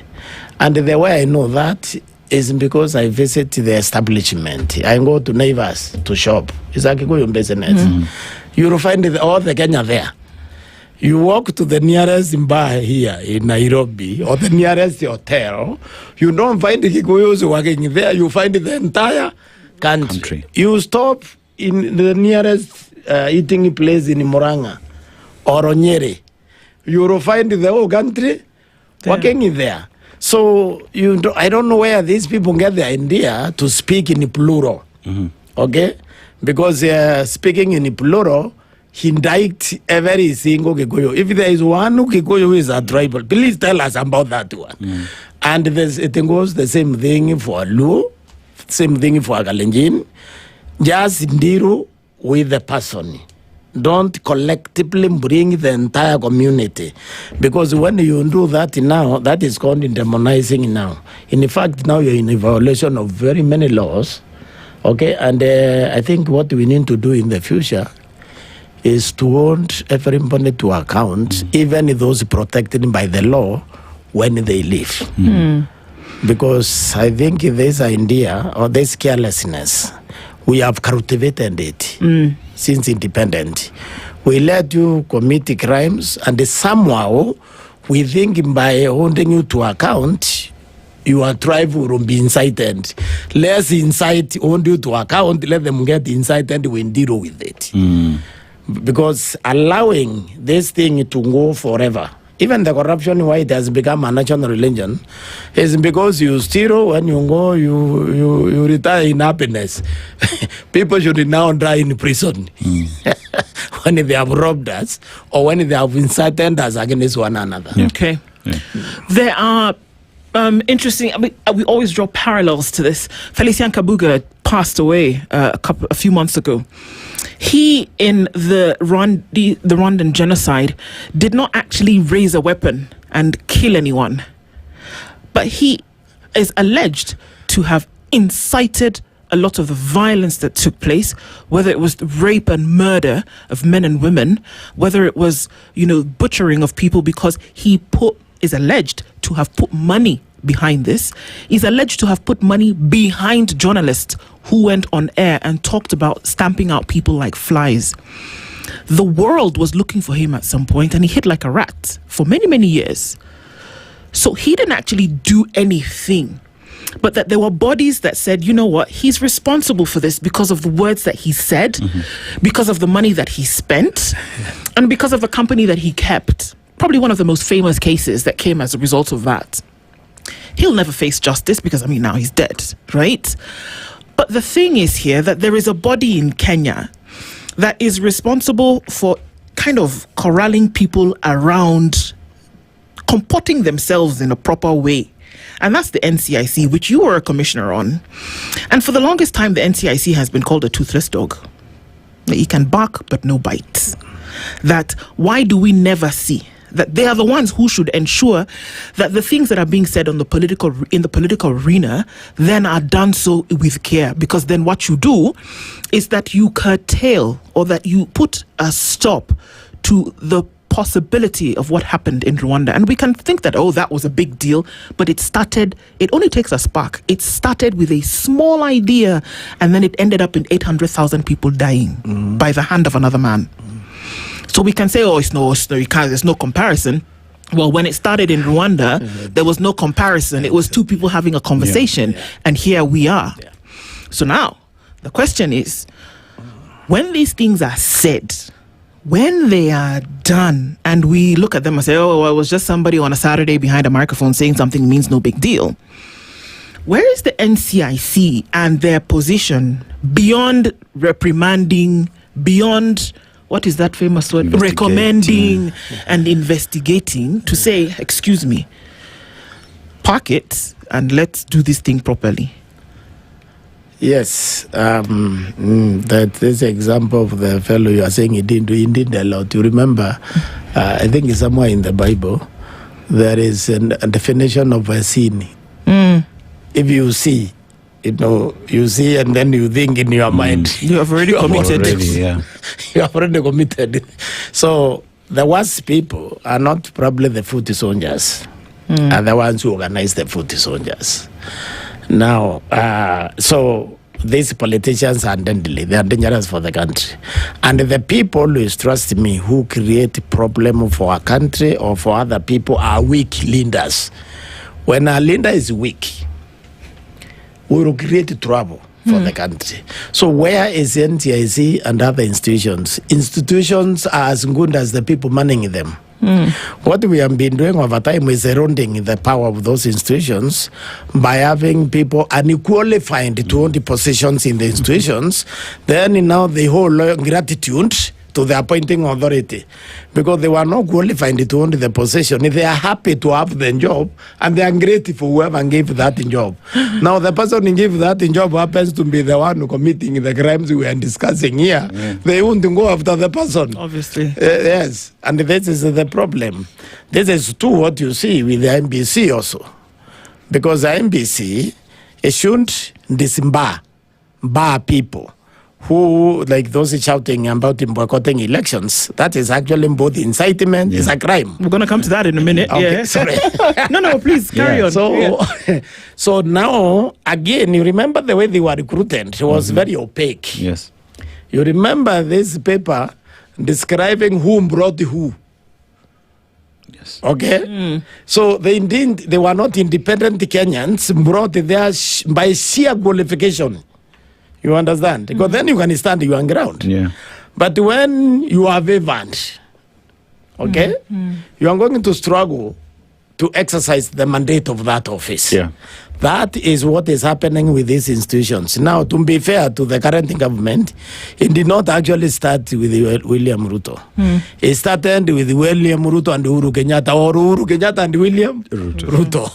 It is now, basically, it has become worse now because we are getting less and less qualified people under this administration than the other one. But the principle was the same. How loyal are you, and who has brought you? That is a very wrong way of manning independent institutions. Remember the framers of the Constitution. What the idea they were having with independent commissions under Chapter 15 was in case Parliament fails, because Parliament is also to assist us to hold the lawbreakers to account. So if Parliament fails the country, if the judiciary too fails the country, they created for the arm of government in the independent commissions. They intended the independent commissions to actually be independent and they just work the way we expect the judiciary and the parliament to work. But that did not happen because they didn't see the angle. The recruitment process, which they never figured out, because you see, it's not brilliant if you want an independent IMBC, for example, to allow the president to form the commission which now recruits. the commission. When he is a participant in the election. That was not very clever. You understand? So they missed a few things. They gave us a very good constitution. But because you are talking about sovereignty of the people under Article 1, and you are creating the institution to guarantee that is sovereignty, the president should have been removed from nominating the panel, which is supposed to recruit. And that panel should have been so independent that when they recruit 6 people, the president has no choice but to appoint 36 people. 36 people. I mean, Prof, you raise very critical issues here because we look at a political class that is hell-bent at protecting its expediency. Why do I say that? Because you find that the ruling party has a hand in everybody who's serving somewhere. Yeah. So everybody is serving at the behest of the someone who signs your check, pretty much. That means that as Kenyans, I come back to Kenyans, that it is critical then that Kenyans vote in the right people. Why? Because we had a conversation here yesterday, and it is true, Kenyans today, if you ask them who is a bad leader, they will tell you who a bad leader is. Yeah. You ask Kenyans who a good leader is, they'll tell you, this one is a good leader that we can trust. But at the election day, we see things take a different turn. So then, in terms of all this changing, must we start discussing on how to change how we do business, amending the constitution perhaps, so that the independence that we talk about emanates from the people? The president has no hand in selecting an independent body that is working with him hand in hand. Well, we don't need to really amend the constitution. All we need is to bring the consciousness of the Kenyans to the level. I can tell you there is a community with actually fairly high consciousness in this country. The Kikuyus, we love to demonize. Yeah. They are very good at holding their leaders to account. You don't have people there who have served 3 or 4 terms in the parliament because they look at your performance. And when you don't perform, they just kick you out in the next election. They want you to account. All the country has to do is to learn to hold to account. Now, there are situations where people want to refuse being held to account, because for me, when Murkomen was talking, that's what I saw. I saw somebody running away from accountability. When he started that with the Inspector General of Police and the other people around him, I saw somebody running away. So what we have to do is to make this country very stubborn. To make, first you lift the consciousness of the people to understand that those people are their employees. And they can fire them every 5 years. And I can tell you it's going to happen in the next election. You see, the country slept also through a very crucial part in this electoral process. The crucial part was not following Article 138, it's about Article 2, which is very clear that when 2 people are nominated for the president, then election is held in each constituency. Okay? And then, of course, if you look at Article 86C, it buttresses that. The idea is that Nairobi is irrelevant. Okay? Nairobi can give you power which you did not get from the people. Because the polling station is final. If you look at Article 86 and the minor gain judgment. The place where the resort of polling stations are brought together, the constituent center is also final. Because that is the nearest to the voice of the voter. That has not been implemented. Giving these fellows in Nairobi power they don't have from the law. Okay? So, remember this Hussein Marijan, he told Citizen on an interview on Citizen TV that only the chairman had access to the computer where those resorted from, they were coming. But will that happen at the Constituent Telling Center? The governor is there, the MCA is there, the woman in rep is there, and I'm talking about their representatives. Because the law allows you to have your representative, the party to have is a representative and so on. Agents, yeah. And then there is all these observers there. As the polling stations resort are being pulled together into one number. So what you have when that happens, and I know that Omutata has filed a case in court. Yes. To enforce that. Yes. What shocked me is MBC has actually contested that case because there's European transparency. I don't know, when the law requires you to be transparent, I don't know how you can go and contest that possibility. So what has happened here is the country is asserting itself eventually in selecting their leaders. The truth of we have gone low in the leader choice because the corruption was not addressed early enough.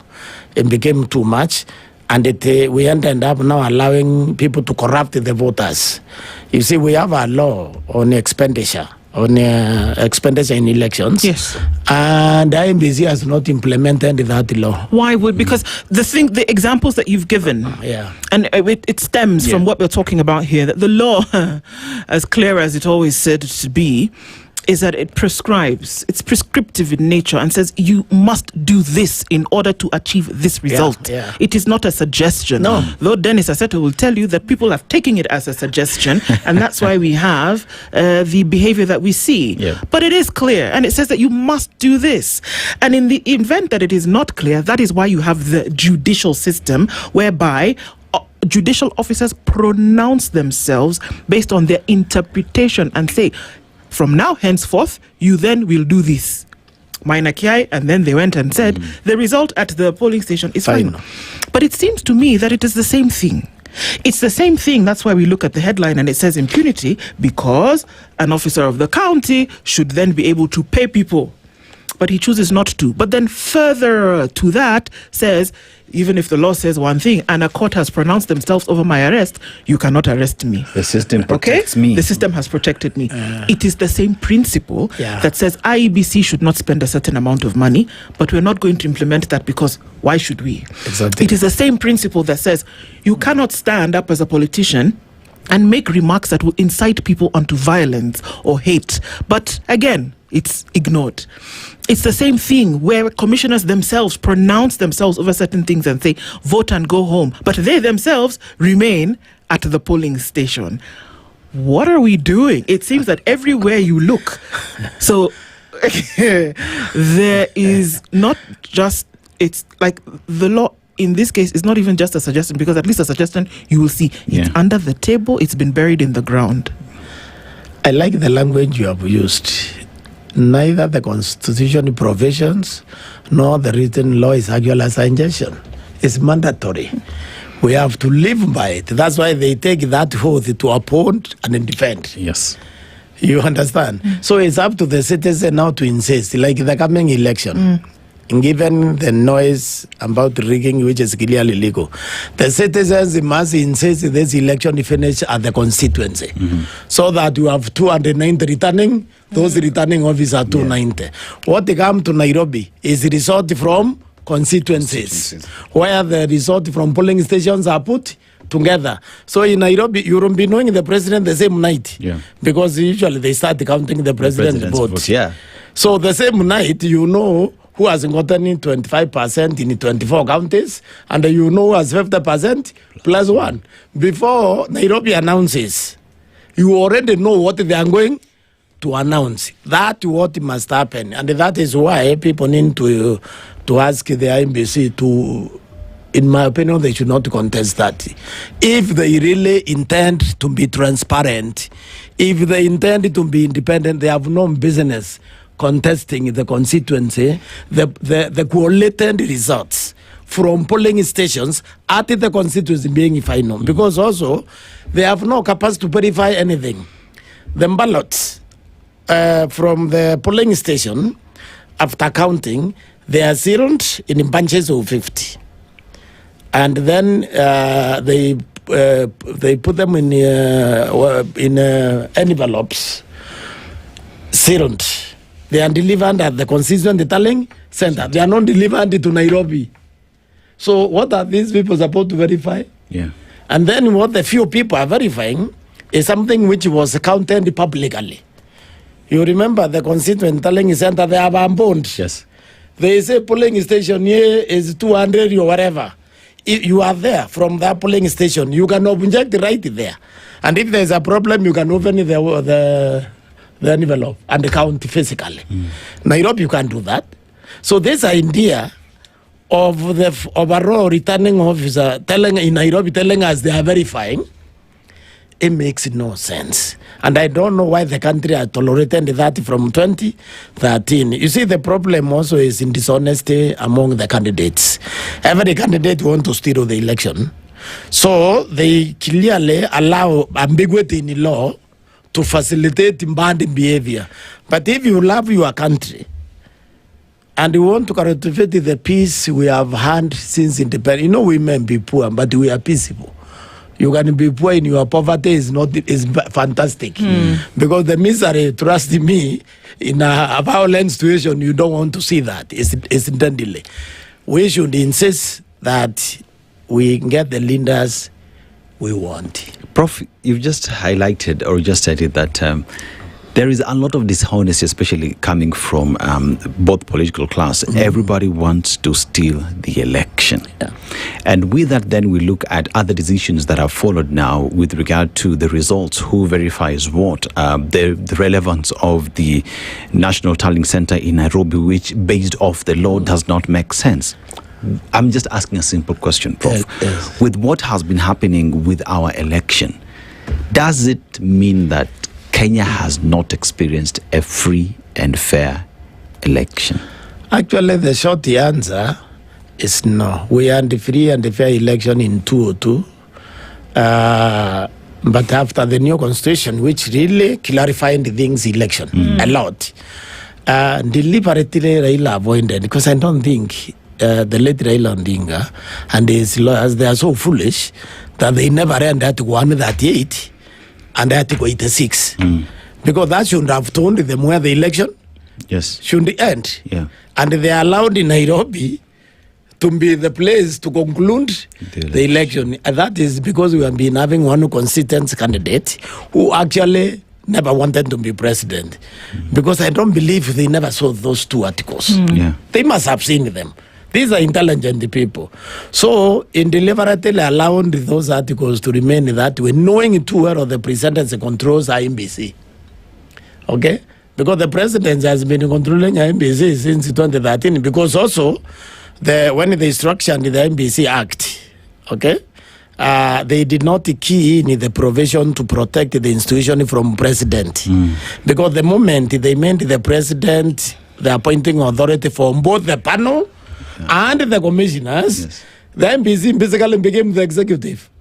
They should have created something equivalent to the Judicial Service Commission, which will recruit out there Then he sent a fixed number of commissioners to the president for appointment without option of when rejecting anyone, because the president is always a participant. So they did not do that, but having failed to do that, though, since 2013, because the primary competitor was always the late Raila Odinga, should have been able to see, together with his lawyers, that the law is clear here, that this election should end in the constituency, because that's how you enhance transparency. And then once it ends in the constituency, the Nairobi has no choice but to announce the winner. And it'll be very clear. Kenyans would have already known who the winner is. It sounds crazy that I have to ask this last question, but then how do you get folks to actually obey the law? Well, we don't get them because we can't live like this. The country will crash. Without fidelity to the constitution and the rule of law, then you really don't have a country. Now we don't want that. Because we don't want that, we are going to make sure that we have leaders who obey the law. That incident you are citing there, we are going to make sure that incident is history. It will have to happen. You remember, the Gen Z uprising was organic. Because nothing, you see, once Raila crossed over, they realized they have no leader now to work for them. That is why that organic uprising came. That consciousness, it is still there. And I can tell you this. You see where we are now as a country is like an organ, is like a human being with the cancer, stage 4. Okay? If you are with the cancer stage 4, you are going to die, stage 5. Now, when you know the cure, you prevent that from happening. The peace you are seeing now is because people think they will actually change this government during the election. If for some reason the thing is not done transparently, you understand? In a way to satisfy people that, look, we tried, but the other Kenyans also have a right to have their leaders they want, then you are looking at actual revolution. Indeed.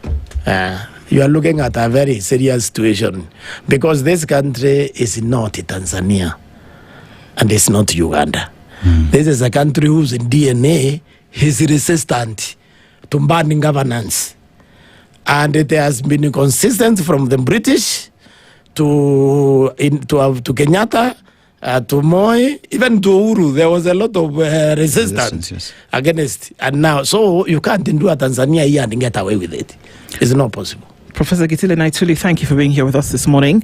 Some of the gems that have dropped, definitely ones that we can hold on to. Looking forward to a time whereby the rule of law will be respected and obeyed. Asante Sana, good morning, 8 a.m. The latest news from around the world. 94.4 Spice FM.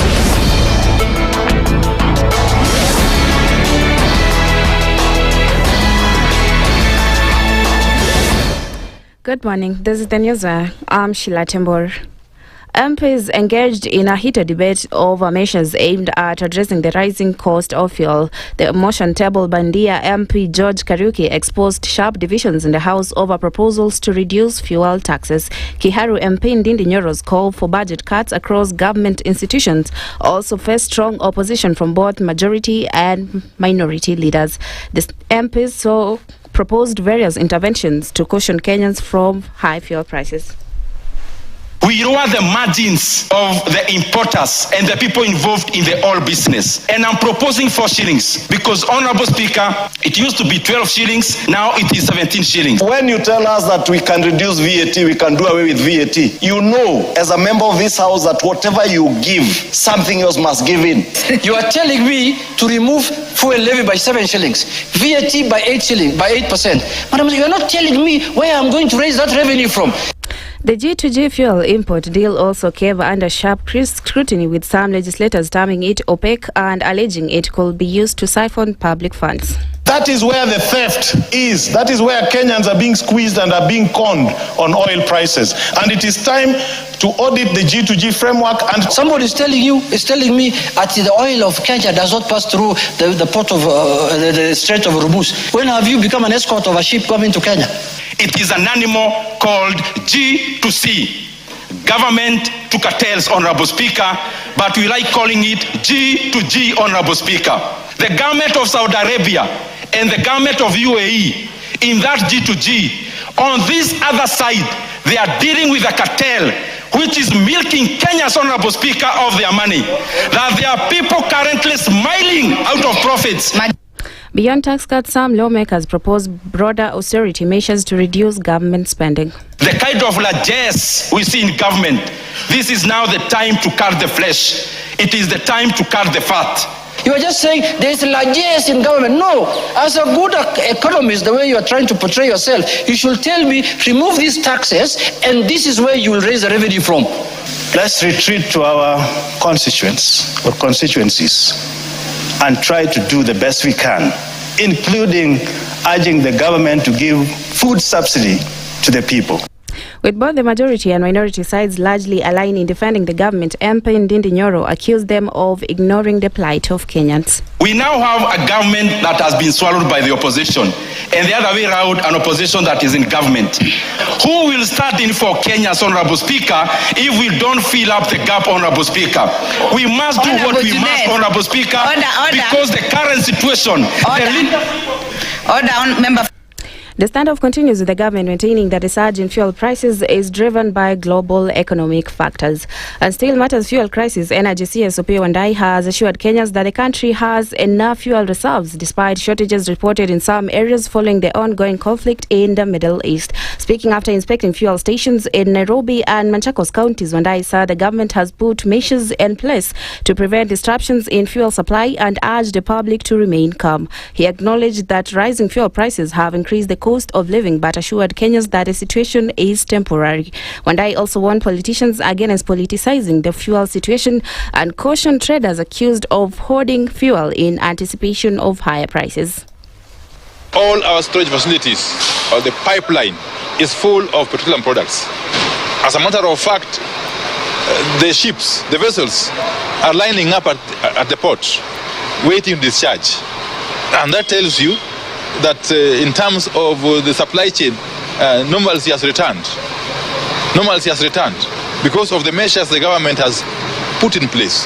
That even though we cannot predict how the situation obtaining in the Middle East will end or when it will end, we are sure that when and if it ends, the benefits that will accrue will, of course, come down to the consumers in Kenya in the fullness of time. And that's the news. I'm Sheila Tambur.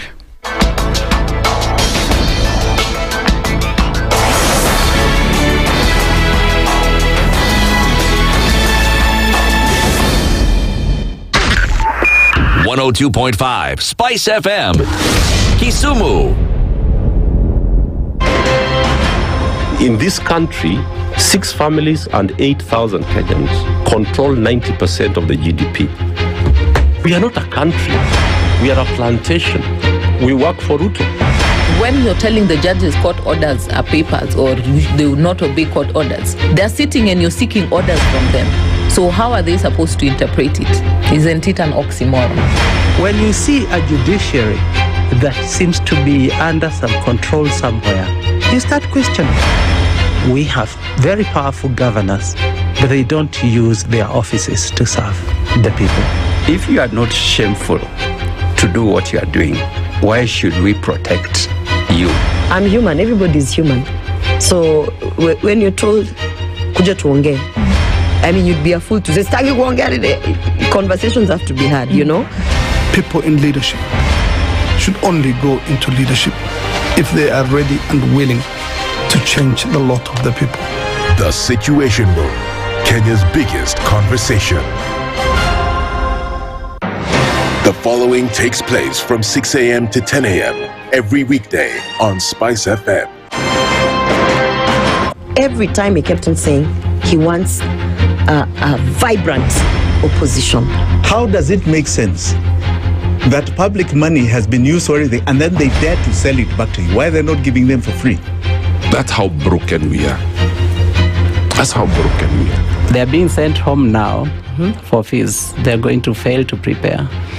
We are compromising the futures of these children. This is the Situation Room, the only way to start your day. The following takes place from 6 a.m. to 10 a.m. every weekday on SpiceFM. Members of parliament, they go to settle, they just promised they get given tea, mandazi, and 100,000. That's not development. External borrowing, 589 billion. Are we on the same page? What did parliament pass? If anything happened to our president today, God forbid, that man would become president. Na ndio alilenga hizo stories za Shakahola. The real thing is our constitution has only one person who is accountable to us. This is the Situation Room, the only way to start your day.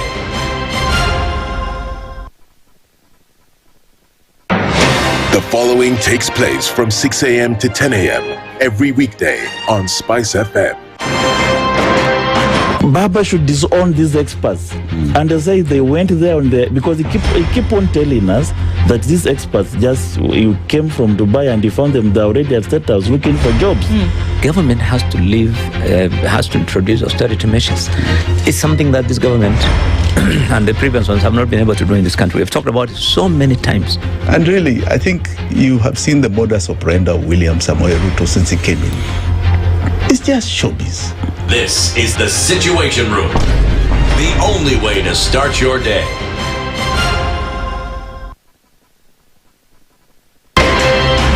Good morning, and I love your show. Thank you. Having come from a Kikuyu radio background, I migrated to Spice because of the content. I was born in a slum, but somehow I got a break in life. So sometimes when you see the sweating coming out because of the passion and whatever it is, behind the noise, there are people. And we share the same umbilical cord. It shouldn't be like that. I am so disappointed. We used to tell Honorable Raila Amolo Odinga that he's doing politics of conmanship. And even President Uhuru Kenyatta, serikali hii ndio iko na conmanship ya hali ya juu. You cannot promise people that you reduce tax, then you double. In politics, there is the issue of trust. For you to turn around and then stab the same people who gave you that trust, there is no other level of dishonesty. Imabo, utaona dunia tu. The Situation Room, Kenya's biggest conversation. In this country, 6 families and 8,000 Kenyans control 90% of the GDP. We are not a country. We are a plantation. We work for Ruto.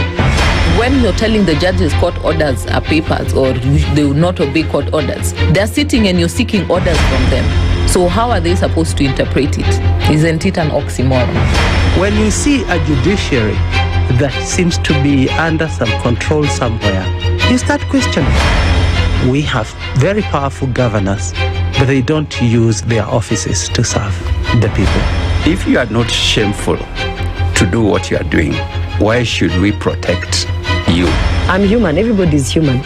So when you're told, kuja tuongee, I mean, you'd be a fool to say, stagi kuongea. Conversations have to be had, you know? People in leadership should only go into leadership if they are ready and willing to change the lot of the people. The Situation Room, Kenya's biggest conversation. One of the things that are ailing our country is negative ethnicity. You find you as a state officer, instead of thinking as a Kenyan, you think like a tribal person. Let me tell you something. The biggest problem we have had in this country is a leadership deficit. There is nothing that you are going to do in the process of change if you are not a risk taker. So you really have to pursue your vision to a logical conclusion and even be ready to step on people's toes. When it comes to the economy, you can run away with it. They say statistics are like bikinis. They reveal a lot, but they conceal the vitals. And so government people would throw statistics at you and tell you they're revealing a lot of information to you, but it's really concealing the real vitals. We need to get out of that, because when we want to grow our democracy, one basic thing that really requires to be understood by the political class, by all of us, is institutions are critical. This is the Situation Room, the only way to start your day. Mature, intelligent talk every morning. Spice up yourself.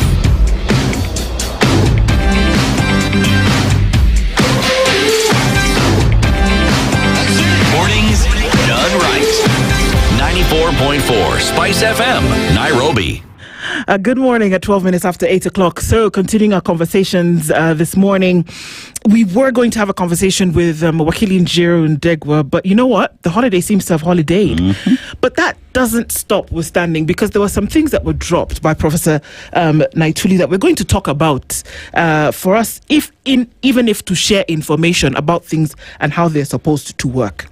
But before we get into it, let me remind you that this hard work that you do, you're on the grind, you're making sure that every moment you're putting something aside for later, no matter how small it is, it all amounts to something, doesn't it, Aseto? Yes, it does. And then, you're planning for your future. And, can you imagine that? Because you think about the future, it's 8:13 now, it's going to be 8:15, it's going to be 12 o'clock. The future is going to come. It's not a matter of will it come or will we be stuck at 8:13? It will definitely come, and you can't control it whichever way you want to look at it. And this is where Britam Whole Life then says, we want to get into this space and plan with you. We want to plan with your family, and with that, what does it come with? It comes with immediate support to help and maintain your family's stability. Every time I tell you, Nduh, I'm an ambassador of good life. Good life. You get now, right? And that good life is the same legacy that I want to pass down to my children, to my wife when I leave this earth, because it is not if, it is when.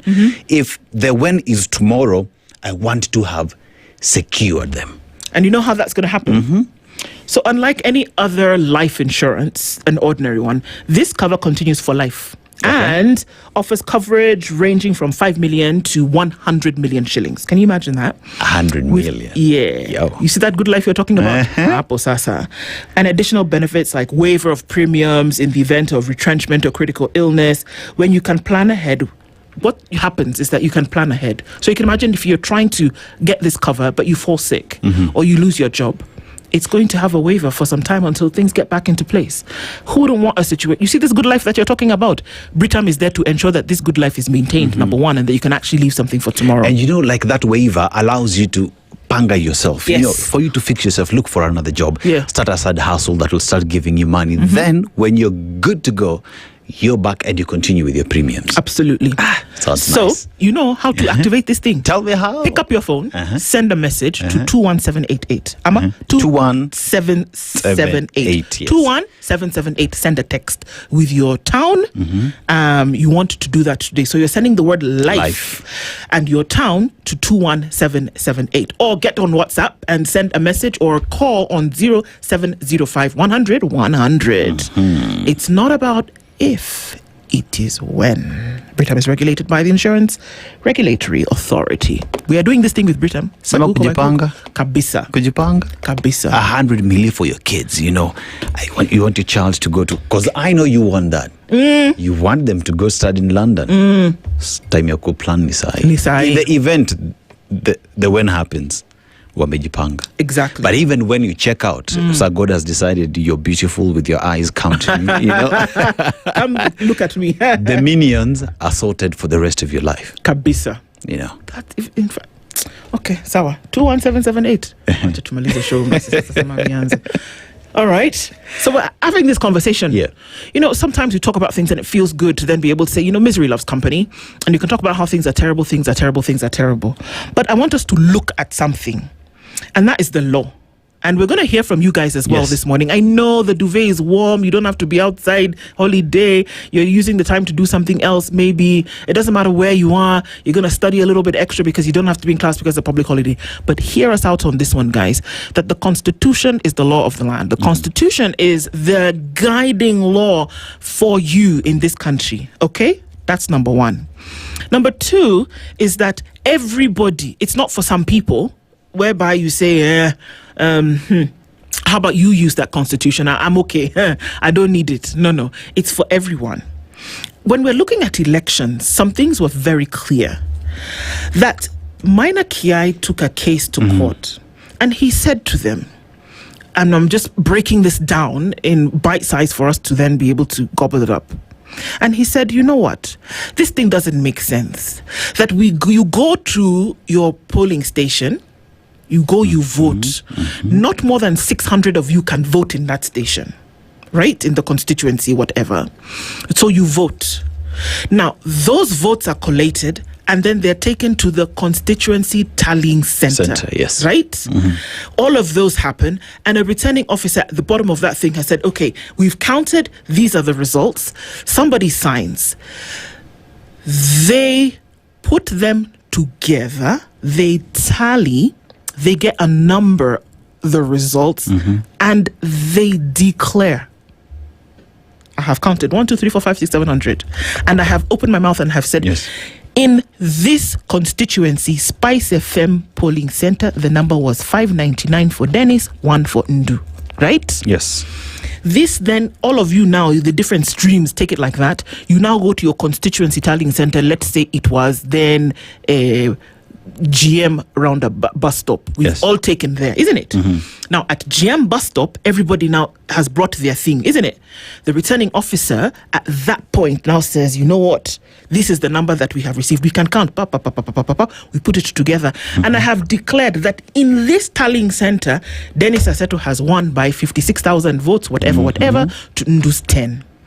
And so I have collated the results and I have declared. Sindio? Kabisa. Declared. I've even signed there. What Maina Kia is saying is, since that has already been done, that should be final. Final, yeah. And this was prior to 2013. Ama?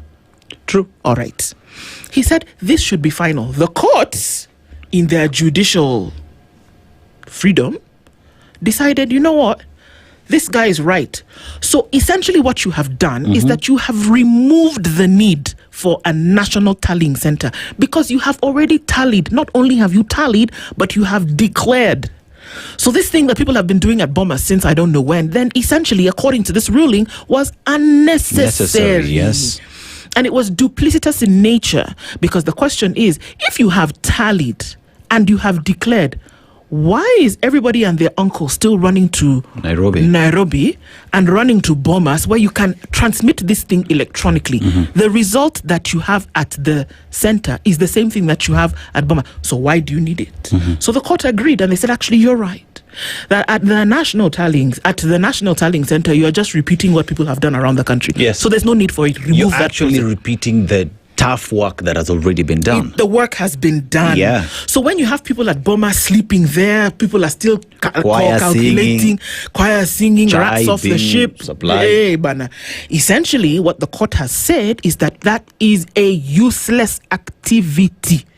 And that there is something that you may be trying to hide and or add, subtract, because we already know that the result is final. The presidential vote is the first one to be counted.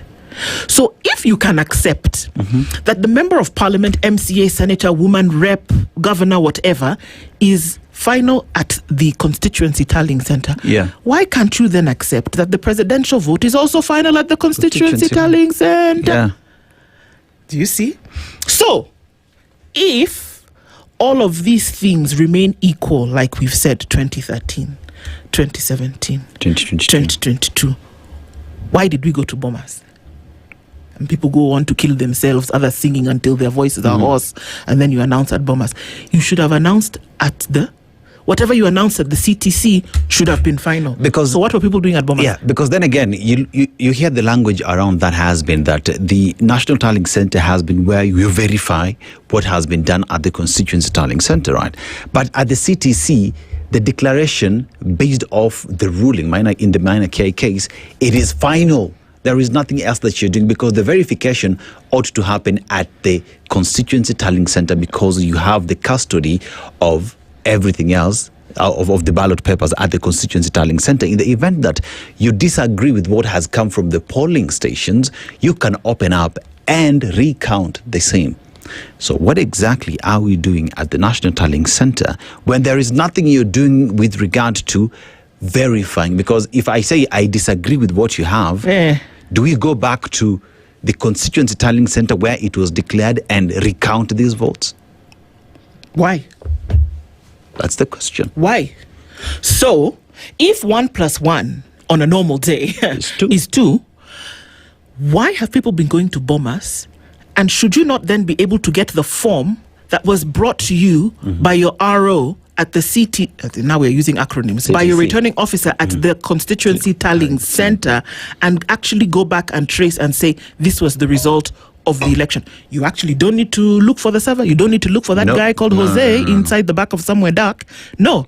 If those forms, 31A, B, C, D, Z, are still available, you should actually be able to go to them and say, hey, around the 290 polling stations and then the 1,000 and whatever, this is the result. Collect, and it has already been declared. You should, if whatever happened at Bomas is the same thing that happened on those forms, then you can say, yes, actually, this is what happened. But if it did not, then you start to ask yourselves, in 2013, in 2017, in 2022, after the minor Kiai ruling, if it's different, then you have a problem. You have a problem because, Nduh, remember, when we talk about these results being declared, who are the people who are around that process? We have party agents, we have presidential agents, and you have members of parliament who are always hanging around, right? Because they also... Everybody's guarding their votes. Them and their agents, plus their opponents who are guarding their votes. So by the time an individual... by the time you get to a member of parliament, the presidential results have already been released because we start with them. And that means everybody has agreed, including the opponents of the results that are there. So we're not talking about an individual, we're talking about a community of people who've agreed to this result that has been given. So by the time it gets to Nairobi, what are you doing when everybody else has agreed with it? We're talking about 290 results across the country that keeps us here for 5 days. Why? Why? Because why do we... If the IEBC is well aware of this, what's so difficult then in actually following what the law says? Because you know what? The minor Kiai ruling was not just a ruling whereby they said, okay, well, we've had a fun day in court. Let's say that minor Kiai and whatever he's brought to us makes sense, and then let's do away with that thing. No, it was made law. A judicial ruling essentially then became law that this is what you should actually follow. So if this is in the law, then why does it make it so difficult to actually follow it? And why wouldn't the IEBC insist, IEBC as well as other officers, insist that this thing actually be done? If you don't want to follow the law, then there is something else that you want to do that is outside the law, which essentially is breaking the law. I mean, this is what that ruling said. Let's just read it. Okay. The case upheld that the case upheld that the results declared at the polling station are not provisional but final, and therefore cannot be altered by the national returning officer, who is the IEBC chairperson at the National Tallying Center.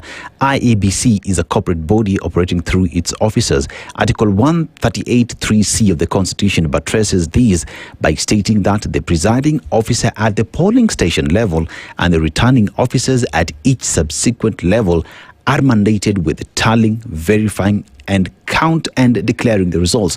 Once the results are declared at the polling station, candidates or their agents are obliged to sign declaration forms 34B, and each candidate or agent is given a copy of the declared results. Remember what I told you? Everybody, including their agents, sign on that document to say, we agree with this document. Right? So by the time this is coming to, like the National Tallying Center that we've just said shouldn't be there, who are the people who are backing that process? Because already it's been backed by a plethora of people who said, we agree with the results. So they shouldn't actually come back to the NTC and say, well, this is not true. Because you agreed. You had agents that you all agreed back there. So you see, all of these games that have been happening all of these things that have been happening are actually games. It's games.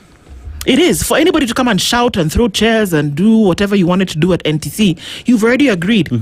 There should be nobody with a laptop also now waiting for results so that we can add plus minus divide by 7. That should not be happening. No, it should not. All you do is, in fact, you shouldn't actually be there. It's not necessary for everybody to come out and say, maybe the national returning officer is not to change anything. It's To not announce. waiting. It's not waiting for anything so that they can calculate. It's not sitting and saying, "Oh, this one came. Let me add it to." Yours is to just announce the winner of the presidential election and say, based on what I have received, this is the winner. End of story, period. Nobody should be adding or subtracting anything anywhere. Yeah. Because I think the only thing it needs to do is to look at the other provisions now. Have you garnered 50 plus 1? You know? And that is now, take a calculator. You can even use your phone. Just do the mathematics. And you have your president.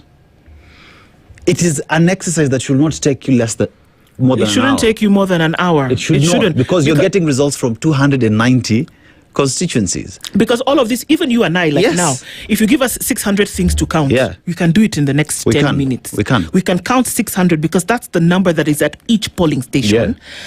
And we can count 600. So you can imagine this is being replicated at the same time by 290 others. 1,430 elections, what we're told is happening. 1,430, or is it 1,480? They can all replicate this thing at the same time. In an hour, you have your results. Why does it take days? Nature abhors a vacuum. If there's nothing going on, somebody's bound to fill it with something. Can we actually say that there have been some rough games that have been going on, and that's why everybody has been buying tea, sitting down, waiting for who to come or not to come, and then somebody's thinking that they need to be adding something, waiting for something somewhere? No. And then there is also the conversation that has been rife. You remember even when we went to the Supreme Court, right? There was this conversation about the server and whatnot, right? Yes. So when you talk about the server, to be specific, why does the server then become an important aspect of the same when we know that these results have been counted manually, right? They have been certified manually. All that you need to do is to take a photo and transmit the same. But the hard copies are there. Individuals, other agents were given a copy of the same. So the election is predominantly, majorly manual as opposed to digital. And you have it. You have the paper. Yeah, you have it. And even when you take the photo, you have it in your phone. You have the copy you can share even on WhatsApp. So where is this conversation about fungua server tuoni chenye iko kwa server? Because the hard copies of that piece of paper are there.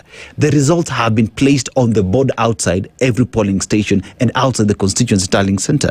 So what exactly are we looking for in the server? At some point, the chickens will come home to roost. And I think that that's where there's an understanding. You know, a lot of us don't actually have an understanding of what happens during an election.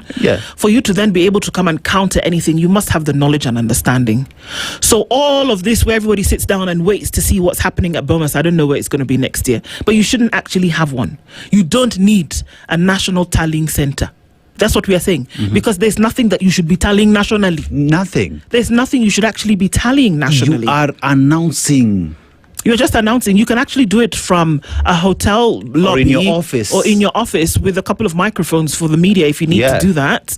And what this does is actually allows media to actually calling the election with provisional results. Because if you had the law being followed, media could actually, because every single media, and then we would stop this problem of one media having one number, another media house having another number, somebody else having another number, and you actually don't know what the case is. And whatever then suits your fancy at the time is who you're going to be watching. Oh, well, my candidate seems to be up by 100,000 votes. Let me watch this station. Let me watch this channel. You see what I'm saying? If we're actually following the law, every single outlet that is publishing results should be the same. You know, should be the same, Dennis. I don't think you've heard what I've said. It should be the same. That if Nduh Media and Dennis Media are announcing or were showing on the tickers that we have the results, because they have come from the constituency tallying center, they should be the same. Yes. You know why? Because you have members of the media. Because that would mean, Nduh, as Dennis Media, I would need 290 reporters whose sole goal is to get that information and send to me. So would Nduh Media have 290 individuals to get the constituency results of the president, right? And that would mean in all these constituencies, we have agents and observers as well who would have the same information. So that would mean media would be able to call it out, observers would be able to call it out, and any other Kenyan would be able to share this on the social media, and everybody collects the same and end up with the same result. The sad thing, even as we go to a break, we'll come back in a bit. The sad thing is that, unfortunately, folks are already thinking where the new NTC is going to be for 2027. Oh. I'm sure they are right now saying that, where are we going to have this NTC? You don't need one. And the question is being asked of us this morning. Just tell me one thing. Are they going to remove this National Tallying Center when it comes to 2027? Are they actually going to do that? We're going to talk to you guys in just a minute. We're going to take a short break in order for us to do that. But the questions are coming in and they're coming in hot. Is it possible to take out the Bomas question come 2027? I just wanted to know. We've allocated so much money to renovate because people want to make sure that there's a place to do the thing properly. That you don't need it. You don't need it. You don't need it. You don't need a back room somewhere with computers buzzing and air conditioners to keep the computers cool because you're tallying. You do not need a tally. The law says it's final at the CTC. Do you know what that system, that back room and that server does? It has your details when you are being given the ballots, because that is where your biometrics go, and it is to determine that Nduh was here at such a time, because there are timestamps. We took her biometrics. Is it thumb? Yes. Is it your eyes? And that is stored in that server. That server would never tell you how many votes Aseto presidential candidate 2032 did receive. It will never tell you that, because the counting process is what again? Is manual. It is manual. Exactly. Okay, so you know what we're going to do? We're going to take a break and then come and start looking at some of these questions, because also they're coming in. And then also take your calls, because do we see the sense? Is it making sense to us now that a lot of the things that has been forced down your throat and you thinking it actually makes sense is actually unlawful? Hello? Unlawful. It is not required. All these people who go and now do a slumber party at Bomas for 3 nights with their laptops. What are they calculating?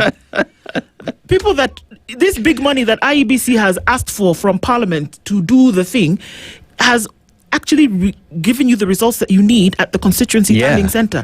You don't need to go to another big hotel to start doing things and have choirs that you're paying allowances every day to come and start singing for you. You actually do not need it. That the commission can actually announce the results from a hotel lobby or from, like you said, their office. At the footsteps of KICC. Hey, Yawa Jameni. See, this is what we're talking about. Yeah. Let's go to a break and we're going to come back and then discuss with you this morning. But before that, I need to remind you, Dennis, that here we are. We're still talking about the fact that you're building wealth. Yes. So whether you're doing that here at home or you're supporting your family from abroad, really doesn't matter. We know that a number of people who are supporting their families from abroad, it helps you protect the legacy for generations to come. So can you imagine your children, your children's children, that when we're talking about money, we talk about, well, so I have money in my M-Pesa, money in my pocket. No. Pesa mfukoni. Wealth, real wealth, if you look at people who are wealthy, they're the ones whose children have an advantage, whose children's children have an advantage because the wealth is there. It's been passed down in short, to generations. What you're telling me is proper wealth and proper planning and a legacy that makes sense is where that transcends generations to come. Absolutely. That today, if I am going, I know, even in the next 50, 100 years, my generation is settled. Absolutely. Because I planned. And beautifully so. And the beautiful thing here is that even when you're not there, even when any of us is not there, you take this thing on, you can be sure that they receive, the people who then are then starting to benefit from this wealth are getting the support that they need. You're talking about a company that has over 60 years experience on how to do this thing. Yes. Britam remains a trustworthy partner in making sure that your legacy planning for the future is actually secure. So start planning with the people who know what to do. They are the best in the business and they get it. So you can actually start putting something aside today and ensure that your tomorrow is taken care of. You see, the most beautiful part of this is you have your 100 million. Yes. Your next 4-5 generations are settled. But when they receive this money, it is tax-free. Exactly. You It's know, tax-free. Nobody's It is going to take a little tax-free. bit No from one's them. getting anything from you, even when finance bills come. Yo, sorted. 21778. That's where we want you to send a text to this morning with life, the word life, and your town. Or you can call on WhatsApp or send a message on 0705 100 100. Somebody's going to get back in touch with you. And you can get onto this journey of wealth legacy planning for tomorrow, even when you're not there. Yeah. Because it's not about if, it's about when with Britam. Good morning.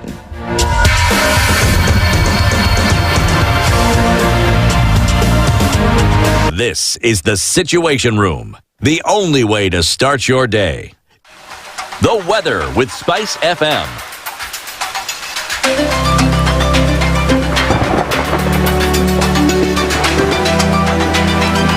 All right, so the sun is up in some part in Nairobi at 16 degrees, with temperatures cooling significantly.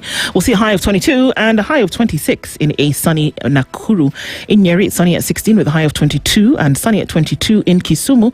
It's sunny at 18 into Kakamega, while sunny at 26 in Mombasa.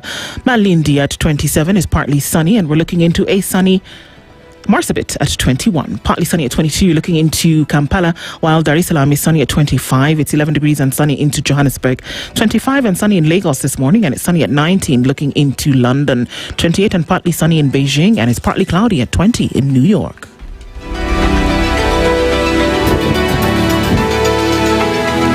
Online, mobile, and on radio. Instagram at SpiceFMKE. This May, unlock endless drama every single day on StarTimes. Unrivaled stories, characters you can't forget. Recharge your monthly subscription today. More love and burning romance on Come Back to Me. Heartbreaking betrayals on Just Revenge on Novella E+. More secrets on The Brave on ST Swahili. More twists that leave you breathless on Gangs of Manila Season 3 on Novella E. Now on Nyota Bouquet on Ariel and Nova Bouquet on Dish. The drama never stops. To renew your subscription, dial *858# for self-service or get in touch with our call center on 0719-077-077 for customer care. Buy a StarTimes decoder at any of our dealer shops countrywide. Download the StarTimes On app to enjoy all your favorite shows and stream live channels on the move. StarTimes. Enjoy digital life. Looking for convenience, variety, and speed all in one place? Welcome to Digger Shop, the official e-commerce platform by Standard Group PLC. From the latest electronics and fashion must-haves to home essentials and unique Kenyan crafts, we've got it all. And guess what? Enjoy countrywide delivery within 48 hours straight to your doorstep. Shop smart, shop secure, and shop with confidence. Visit shop.digger.co.ke. That is shop.digger.co.ke. Digger Shop. Dig it, shop it, love it.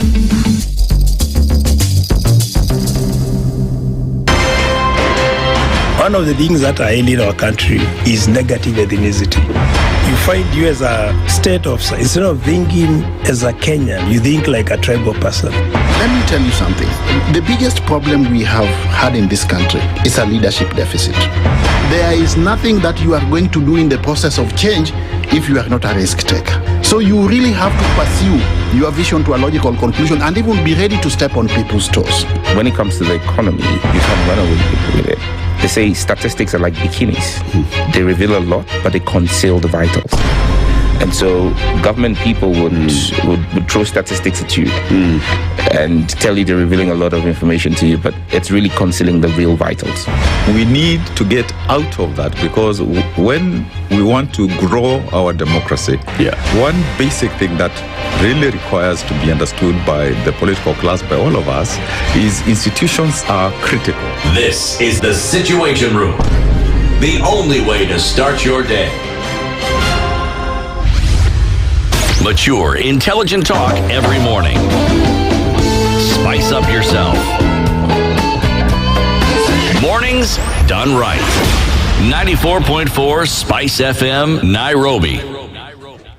It's now 19 minutes to 9 o'clock. This is the Situation Room. We're continuing our conversations this morning, and we can see that you're talking to us on socials today. If you want to have a word around this, to be able to even understand what goes on when you do vote or when you participate in an election, the process and how it actually works is very important for you to know, because it is you then at the end of the day who was part of the process, right? We're taking your comments as well on our socials, YouTube, Facebook, and on X, and we're coming back to this famous minor Kiai ruling where we talk about at the polling station, even that result is final. Yes. They go at the polling station, that result is final. It's final, yeah. That one, when they count, because somebody counts, they count 1, 2, 3, 600. Yeah. It is final. Because that happens at the polling station. All of those now go to the constituency tallying center.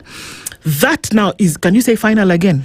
Yeah, it is now, because at the constituency now it is the collation of everything from the polling in that constituency that then says, in this constituency that has, say, 20 polling centers, this is the result in this constituency, and there are 290 of those in the country. Are we together so far? Yeah, because so far we have around 46,000 polling stations. So in one constituency you'd find 10-20 polling stations. Exactly. Yes. We are together, guys. So results, even at the polling station, it is final. It is a final result. Hey. But it's just that now it is tallied so that you now have less numbers when you're looking across board. Yes. And there are 290 constituencies, and each constituency has a tallying center where each of the polling stations still bring their results. Yes. Donge? Yes. All right. Now, it's just for us to repeat. Hello. They said that result is final. So we are repeating, there is no need for an NTC. There is no tallying that you are doing at Bomas or whichever hotel or whatever that you're going to pick next. That process is null and void because the law says that what people have been doing the whole day when they've been counting is exactly what you're going to go and repeat at Bomas or wherever, and it is unnecessary. It is expensive for mwananchi. It is null ab initio on arrival. So the thing is that in chaos, there are some people who thrive. Thank you. Because then they imagine that, who is counting what, it's counting where, so that, no. We are coming from a very simple point of view here where it's said, it's not even me who is saying, the law has said that when you do and you are finished counting once, it's done. Are we taking your calls this morning? Yes, we are. We're going to hear from you because as your calls come, we want to understand what you understand from this as well. Hello, good morning. Hello, good morning. Morning, how are you? Fine, thank you. Please tell me your name and where you're calling from, sir. This is James, yeah? James? Yep. Yes, where are you calling from, James? Nairobi. You're calling from Nairobi. Okay, tell us what you think. It is simple, yeah? Yes. We still need the National Tallying Center. You need a National Tallying Center? It has to be there. Why is it that you don't want it to be there now? Okay. Because the boogeyman is not around there. Which boogeyman? No, I don't want to name names, yeah? Tallying Center must be there. For what? The issue of stealing election must be there. You know, the last time we had the free and fair election was 2002. For the last 20 years, it has never been free and fair. Okay. So why do we want it to be free and fair now? Okay, I understand what you're saying now. Are you looking for free and fair now when you've not done free and fair for 20 years? Free and fair. Okay, you just want to continue doing chaos and nonsense. Listen, not chaos. The people who have been stealing election are on the other side. Now Raila is not there. Now we need a free and fair. This is hogwash. Stealing election has to be there. That is the baseline. So if you don't have a stolen election, it will not be normal? Let me tell you, it's either you steal it or I steal it. Okay. So if you are fast enough, it's okay. It is part of our, it is part of our cuisine. You get the point? All right.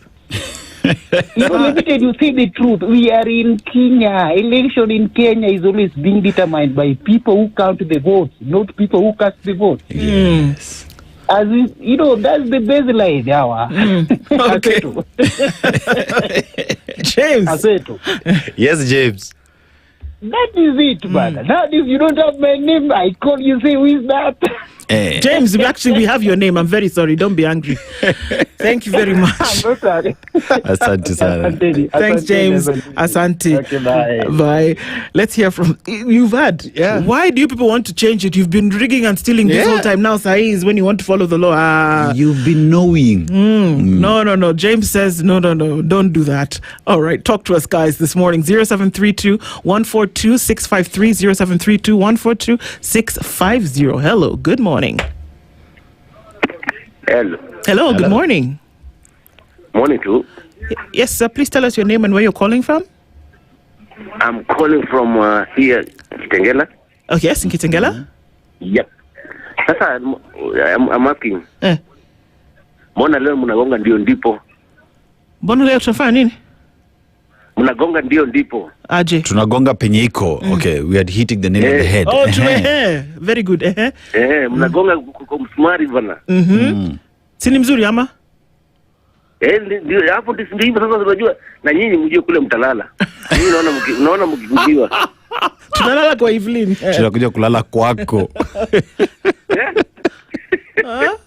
Mambo ya bomba siweke kuku huko na wazungu. Unaona?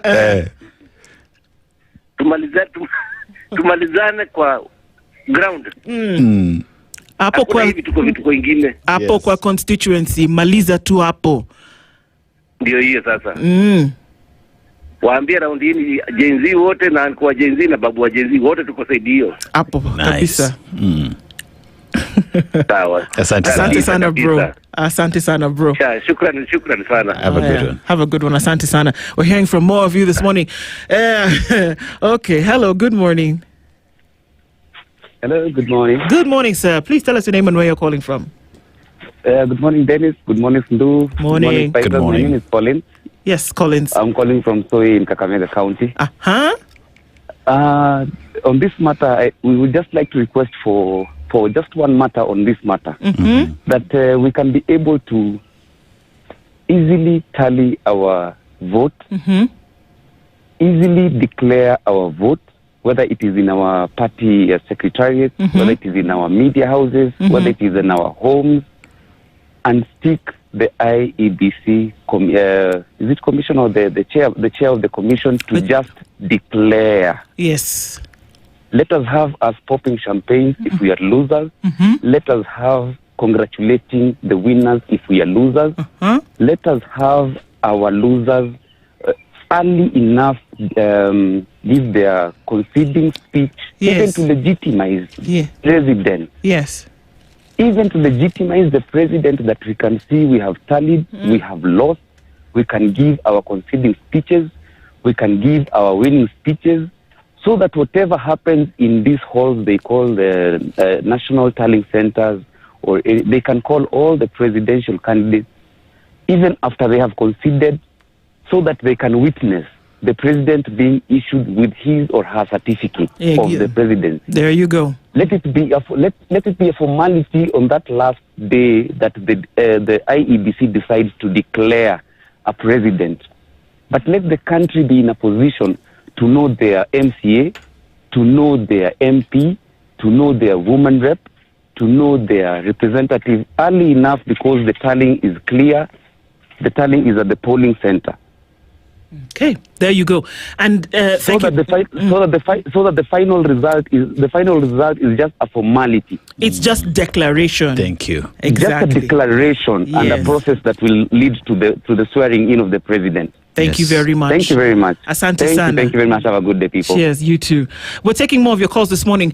But Nuru, this is the point, my dear, even as a comment that you sent in this morning, that no tallying is supposed to take place, that there is no need for a national tallying center, because the results of an election have been tallied and they have been declared at the constituency. So the returning officer, which in this case is the chairperson of the IEBC, is to come and declare. Thank you. Declare. Declaration is all that is required. It's just to come and announce. Exactly. Announce. That's all. There is no tallying that should take place after the tallying has happened at the polling station and at the constituency tallying center. Period. If anything, there should be a standard statement for all the chair. based off the results that we have received from the constituency tallying centers. You can't come and tell. So yeah. and so has been declared the president. I declare so and so the president because based on the results they that I have received. Yes, from the constituency. There is no tallying. There is no verification that should happen at the NTC. Because you have hired people, you have paid them money, you have budgeted for people to do the exact same thing that you want to then come and repeat. Do you see the sense, Nuru? Yes. That there shouldn't be that same collating that you're talking about then happening again at another center. That is what the law says. That's why Maina Kiai went to court and said, why should we have a duplication of processes and resources when it has already been done? Donge. All right, let's take some more calls this morning. Just a reminder, 0732 142 653, 0732 142 650. Good morning. Good morning to... Yes, sir. Good morning. I think the law is very clear. The law is clear? What does the law say according to you? On the electoral process.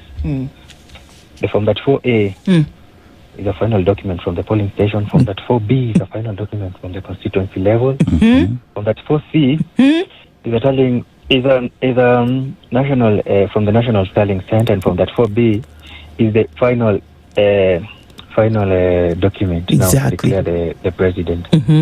So hizi zingine naona tu is a hoax. Kwanza the UDA members of parliament or the guys from the UDA, they are scaring people by telling them they will steal the vote. Steal the vote how? Come and vote. You come vote. And then you know I've interacted with a lot of people, and people are, they are fear-mongering people now. I think their strategy now is to make people not to go to the polling station vote. Because a lot of people are saying, hata nikivote tutaibiwa tu, wanaipanga. And the late Raila Odinga had a way to manage people. Whenever he lost the election, he said, wameiba. And now that is stuck through the minds of people. Yeah. It's something I think that should be changed, because people always think that the election will be stolen. Every time wanasema hata nikienda tu najua tu vile wamepanga. So they don't go and vote. Yeah, I think also the UDA members, they know what they are doing, because they have the intelligence. They know people are believing that they're going to steal the vote, of which is not going to happen. Vote. Yeah, those are my views. Thank you very much. Thank you very much. Thank you for your call this morning. Do you know we're waiting at a time when we will see how desperate these legislators are when they're coming to beg for your vote? I'm telling you, people will help you clean your house with a mop. We're taking a couple more calls this morning. Let's hear from you. Hello, good morning. Hello, good morning. Good morning, too. Please tell us your name and where you're calling in from. All right, that's gone. Hello, good morning. Good morning, Nduh and Dennis. Good morning, sir. How are you? How are you? I don't know whether I pronounce the name Nduh properly, because I don't know if that is a Christian name or a surname. It's a Christian name, but it's not an English name. There's a big difference. But go ahead and please tell us your name and where you're calling from. I'm Jeremiah Nyango from Bondo. Okay. I quite agree with you totally, 100% anyway, that the tallying having been done at the polling station and at the constituency level should be enough to give us the winner of the presidential candidate. I think moving to Nairobi, they are going to do the final tallying in Nairobi, is a way of stealing votes and making Kenyans go to war or to civil war, rather than in a peaceful election which has actually been fair and free. It will never be fair and free if these two polling station and the constituency tallying center are ignored. So that is my opinion. Thank you so much. Thank you so much, Onyango, for your call this morning. Indeed. All right, we'll take a couple more of your calls this morning. Hello, good morning. Hello? Hello. Yes. Nduh, jambo. Jambo sana. I'm happy with the conversation today. Ebu salimia Aseto. Aseto, Dennis Aseto is a good friend of mine. Aseto, morning. Morning to you, sir. How are you? You, Buana, I'm good. I'm just fat. Just fat. Calling you from Narok. Narok. Tell us. I'm telling guys, 27th August, let's go and vote. Those people are daring us kwamba wataiba kura. if there are men enough, let them try. We have decided we will vote. We will come out and vote, and the vote ends at the polling station. Period. Yes, period. Hiyo mambo ingine ya kusema hiyo ni njama wanatafuta kini, those are kicks of a dying horse. Yeah. If they are aware they have done something, why are they scared? Let them wait. The Kenyans, watu wanasema tu vituko. We are just waiting for them. We will go and vote very early in the morning. Hata mimi niliacha kupiga kura 2022, but this time round nimechukua kura, niko kadi. Very good, Josephat. I will vote, and I'm encouraging Kenyans wasisikiza wanasiasa ni wakora. Let's go very early in the morning. We go and vote. Kabisa. And our vote this time round will count. Amen. That is it. Because tukiangalia mambo mengi vile kunaenda kufanyika. Hey, whoever is cheated kwamba atamanuva, the vote we are going to vote is a protest vote. And always a protest vote in a win. Hakuna mahali mtu ataenda asema amefanya hivi porocho. Otherwise, I'm happy. Let me allow others to contribute. Thank you so much. Thank you very much. Thanks so much, Josephat. Indeed, there are a number of others contributing. Let's take some more calls. Hello, good morning. Hello, good morning. Hello? Yes, good morning. Good morning, Nduh and Dennis. Good morning. My name is Jangan Jogu. Yes, sir. I'm calling from Dubai. You're calling from Dubai. All right, let us know. What are your thoughts around this? Are you coming to Nairobi to vote, coming to Kenya to vote next year? Definitely. Okay. Definitely. I have to, yeah. And for me, I want to say that I've already participated in some election activities. Yeah. And what I would like to say is that if there'll be any rigging, for me, I'll blame mostly teachers, because you find that most of the time the staffs who are hired for temporary duties during IBC, as clerk and presiding officer, are mostly teachers. So for me, if teachers are tired of their payslip, then for this time they should stand for the country. And the issue of my Nakiai, is that elections finish at the polling station, and then the turning should end at the constituency level. Yes, so that we can all tally. In fact, it will be easy even for the media. One media can take one county, another media can take another county, and they do their tallying, and then we can do the math and find the winner within a day. In fact, it doesn't have to take 2 days, right? Absolutely. Thank you very much. That is my point. Thank you so much. Thank you for your contribution. Thank you so much for that. Eid Mubarak. Eid Mubarak. Mubarak min al-Faidin. Thank you. We take the final one this morning. Hello, good morning. Okay, that one seems to have gone. But this is it. Yeah. And I love the spirit that people are coming out and saying, it's not about who did what, when it. I am coming out to vote. And we understand that you guard your vote by actually coming and engaging in the process. And that the law has been stated in terms of what needs to happen. Somebody actually wants to start a hashtag and says, we reject Boma's NTC. Okay. I don't know. But I mean, these are some of the things that we're talking about. Understanding the law, understanding what it says, and then being involved in a process whereby those things are actually kept. I wish we could take more of your calls as we're getting them this morning. But it's just to know that we're all engaged in this, no matter what. Thank you for keeping it here. More conversations coming your way. More of these conversations will be happening as we get into the period where we want to hear from people and how they are engaged. Sawa, we'll do it. Good morning. It's 9 a.m. The latest news from around the world. 94.4 Spice FM.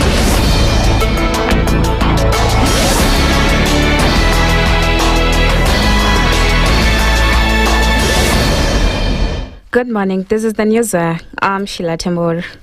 The Budget and Appropriations Committee has called for stricter fiscal discipline and improved budget prioritization across government, warning against fragmented funding and duplication of programs.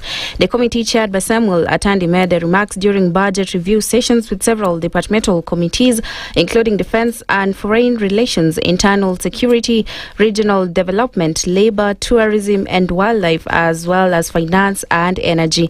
Lawmakers stressed the need to fully resource Kenya's 71 deployed diplomatic missions, noting that a large share of the foreign affairs budget supports overseas operations.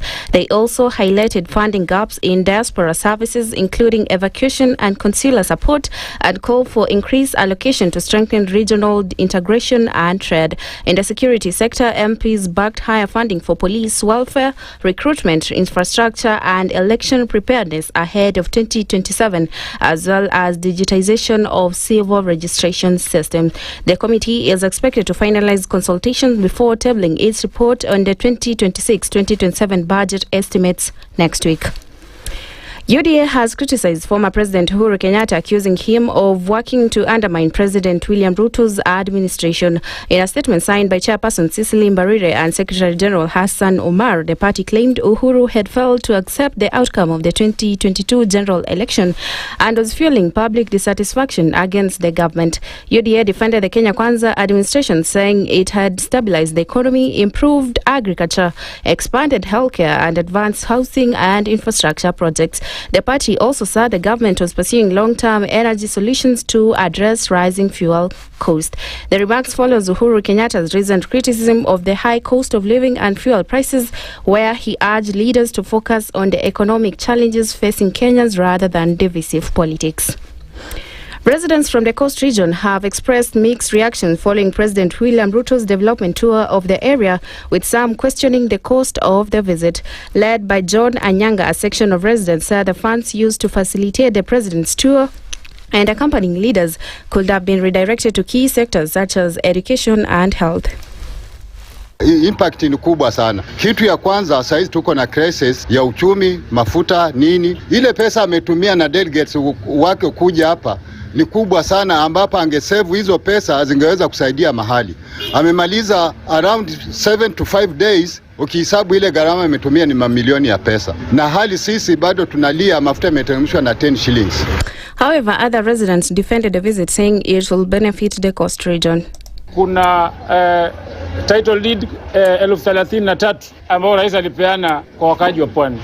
Ya tatu, rais ametembea Kinango, tumemwona Lamu akifanya mambo ya miradi ya umeme. Tunashukuru kama wapwani kwa sababu miundo misingi kama kusambaza umeme italeta manufaa zaidi na hata itafanya pia tutengeneze nafasi za ajira, kwa sababu bila umeme hauwezi fungua kioski pale, hauwezi fungua kinyozi pale, lakini ukiweka umeme kwa manyumba na pia usambaze umeme, hiyo ni miundo misingi muhimu zaidi. Asante sana. And Kitui South MP Rachel Nyamai has urged the Kitui County government to find a lasting solution to the water shortage affecting residents living along the Athi River in Kitui South constituency. Speaking in Ilenge village during the funeral of a woman who died after a crocodile attack while fetching water from the river, Nyamai called for urgent intervention. She recommended development of water projects to draw water from the Athi River and channel it into storage tanks to be constructed by along the river for use by residents. Maji budget iko kwa county, na nikisema hivyo sidanganyi kwa sababu tuko na director hapa na hiyo budget ilipelekwa huko. Kwa hivyo wao ndio wadili na maneno ya maji. Sasa nisamee, mimi sipigi siasa, lakini maji inafaa kutolewa kwa mto, watu wachote kando. And that's the news. I'm Sheila Tembor.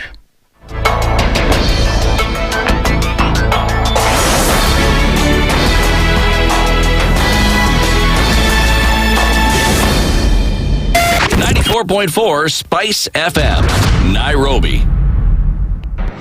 The following takes place from 6 a.m. to 10 a.m. every weekday on SpiceFM. We look at the utterances of leaders who are aligned to broad-based, who are initially in ODM. We thought they stand for something. Now they've been exposed. Because we are a third world country, we are poor. And not because we don't have resources, but we have been robbed senseless. Look at the wasteful expenditure. Look at how large government lives. And we've said this is something that can be controlled. It happens in many other countries. Internally, we used to stand and tell him, boss, hii kitu ni mbaya. And you'd say, now he doesn't let me tell you, you saw the other parliamentary group meeting. People went there, sat, listened, looked at him. There was no plenary, left. The Situation Room, Kenya's biggest conversation. The following takes place from 6 a.m. to 10 a.m. every weekday on SpiceFM. He is himself actually has admitted that he bribed members of parliament, so... he admitted that he bribed members of parliament? Well, when he said... The government. Yeah, when he said that he gave the 10 million was for what? We're always quick to point faults in somebody else before you look at your own faults as a person. If it was Kanu's day, hii amuka naye leo ungekuwa umeenda bali sana hii. So when we must celebrate you. There are 600 million people now globally estimated to be living with diabetes in the world. So it is a major health problem. It's the largest single disease rising pandemic that we're dealing with right now. The Situation Room, Kenya's biggest conversation. The following takes place from 6 a.m. to 10 a.m. every weekday on SpiceFM. Parliament has got powers. Let me break it down. The National Assembly can initiate an impeachment of the president. This same National Assembly? Yes. That's our constitution.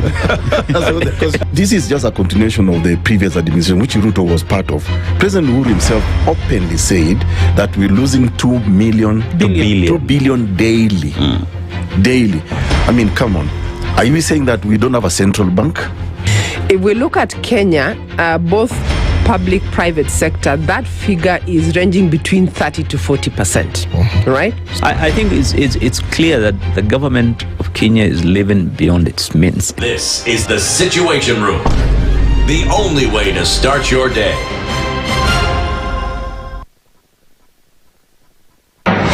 The following takes place from 6 a.m. to 10 a.m. every weekday on SpiceFM. I am also a publicly elected official. Okay. My salary is paid by your taxes. Yes. So if you need me to answer questions, we will not run away from you. Asante We will always be here. The government itself is engaging in corrupt practices. That the government itself deliberately schemes to influence through bribery members of parliament. You pay for a passport online. Alafu you're told there are no booklets. I rebuke matters corruption because corruption has brought this country to its knees. This is the Situation Room, the only way to start your day. The following takes place from 6 a.m. to 10 a.m. every weekday on SpiceFM. Members of parliament, they go to settle, they just promised they get given tea, mandazi, and 100,000. That's not development. External borrowing, 589 billion. Are we on the same page?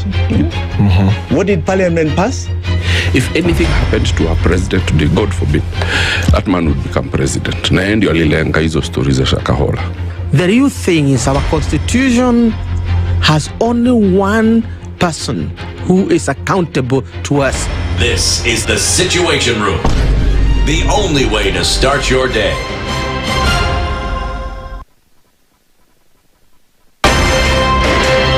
If we just gloss over issues and hope that time heals, then we might find that in generations to come, we might be back at the same situation. And the whole thing is born of stolen elections. Spice. When it comes to the decisions you make, you must be independent.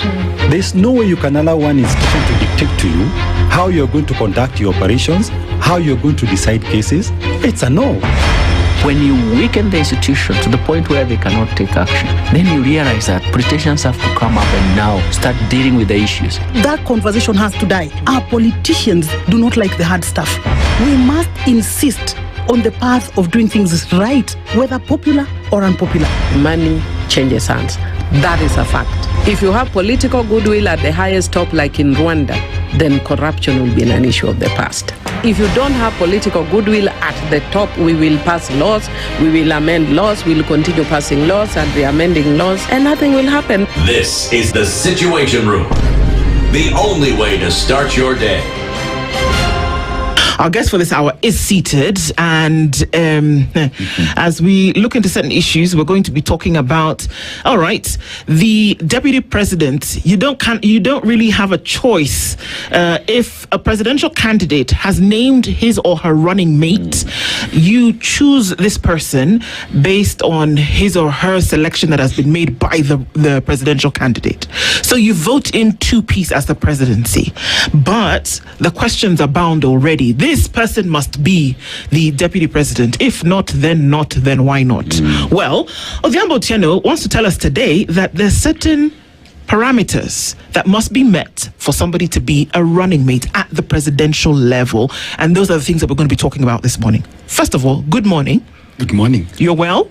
Absolutely. Good to see you. Good to see you too. I wanted to greet you in vernacular, but then the greeting has just disappeared, and I will not that's exactly what I wanted to say. And if it were you, how would you answer? Abbas, exactly. Very good. You see, now you've answered all my questions for me. A lazy approach to all of this.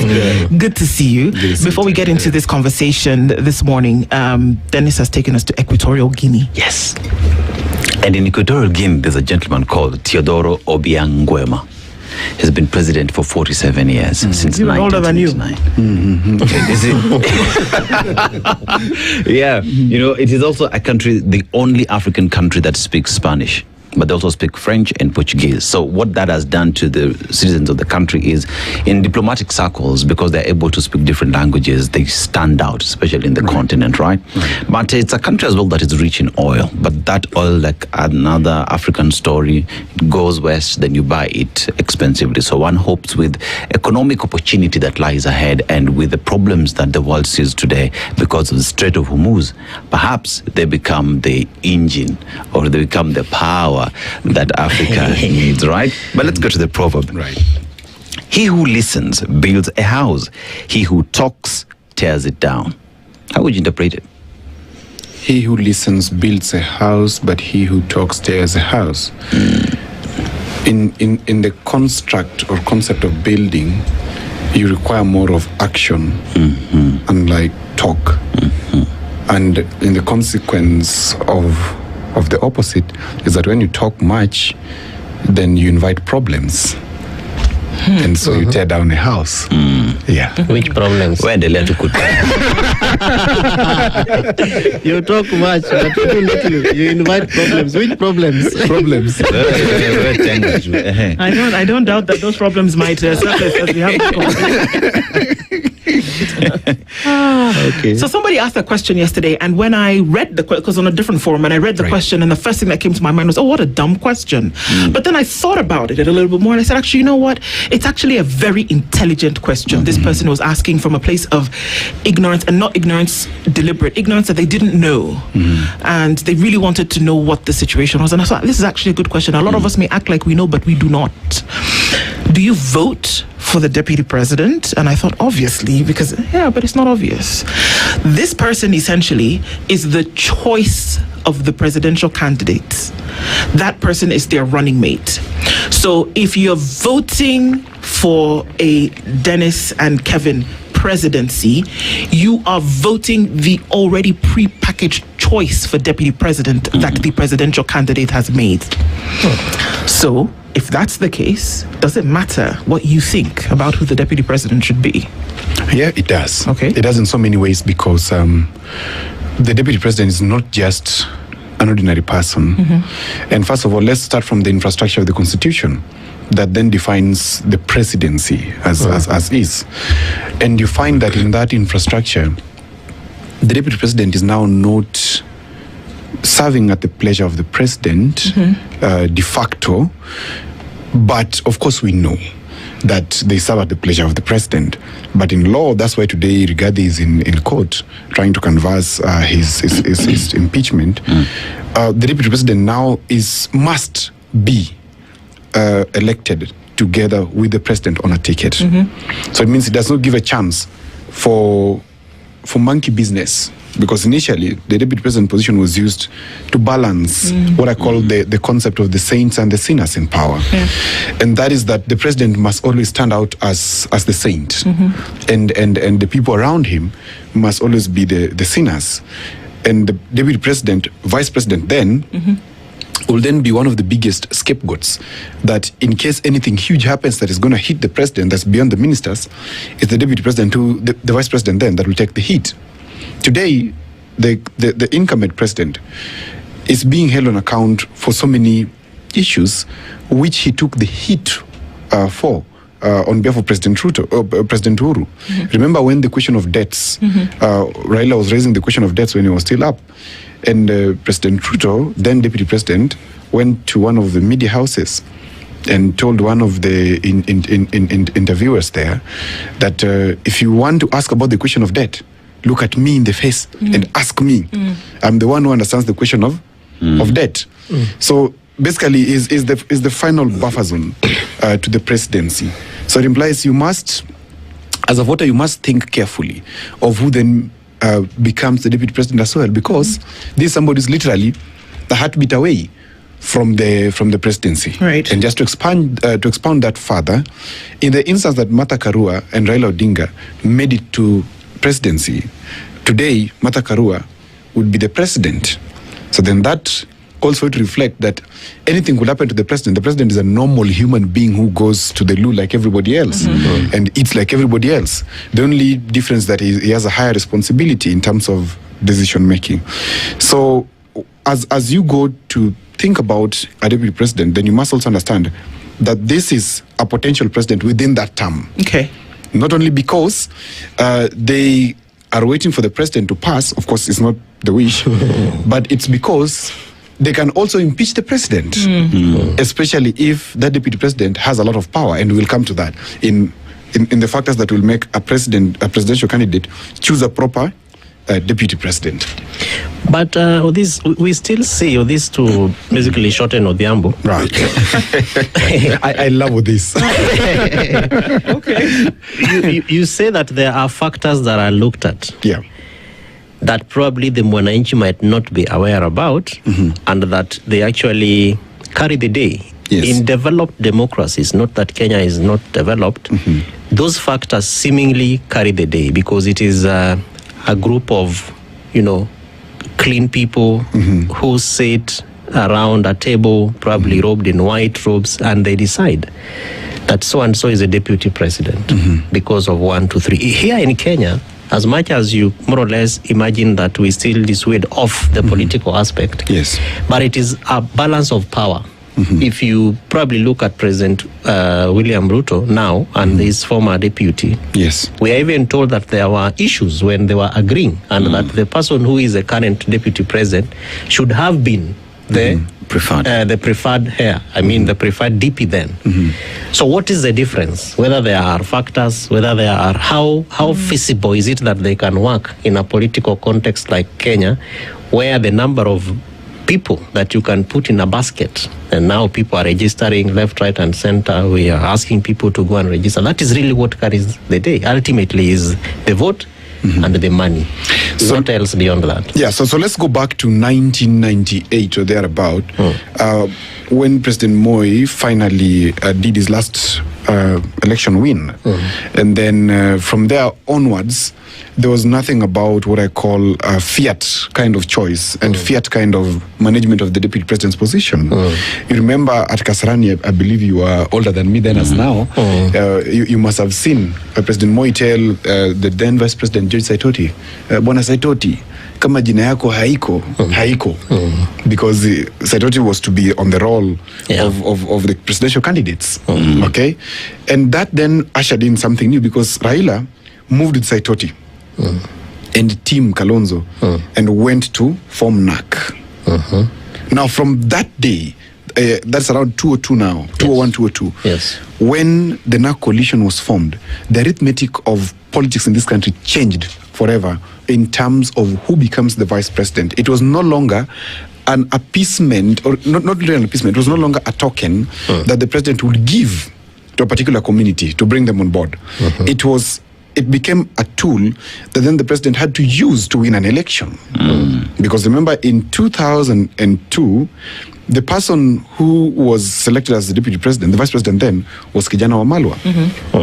Although, if you look at the infrastructure, then again, of the politics, Raila Odinga stood higher ground above the vice president. Yeah.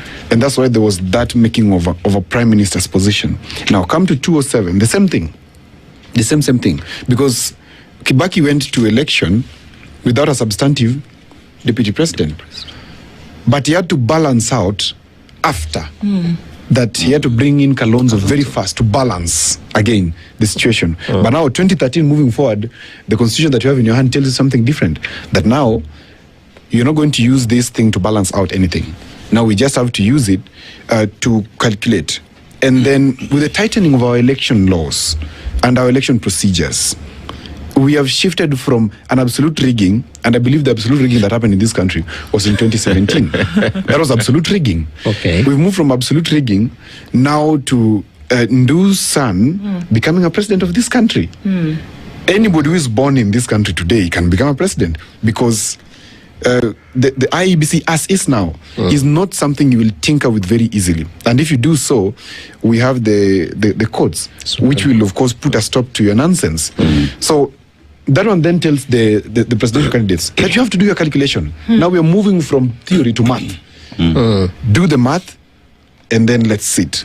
But also with 2022 election, there's something else that has developed about the deputy president's position. That then we have to understand, how do we arrive at election of a deputy president as a presidential candidate, so that we don't end up with a deputy president who is very easily impeachable. Okay, now those are some of the factors I want to look at, and I've given a 7-point analysis of how we are going to look at this. And number one, before we get there, you just mentioned that the deputy president's position, right? Yes. Before has been used to balance the equation, right? On how one wins the election. But one would say it is the same thing that happened even in 2022. You know, it is, I come from this region, I have the numbers. The other region has numbers, and I will give them the position so that they come with the numbers and I get to be president. So it's, as much as it is going mathematics, still it goes back to balancing the equation to win an election. Of course, of course, it goes back to that question of balancing the equation, but not as a token.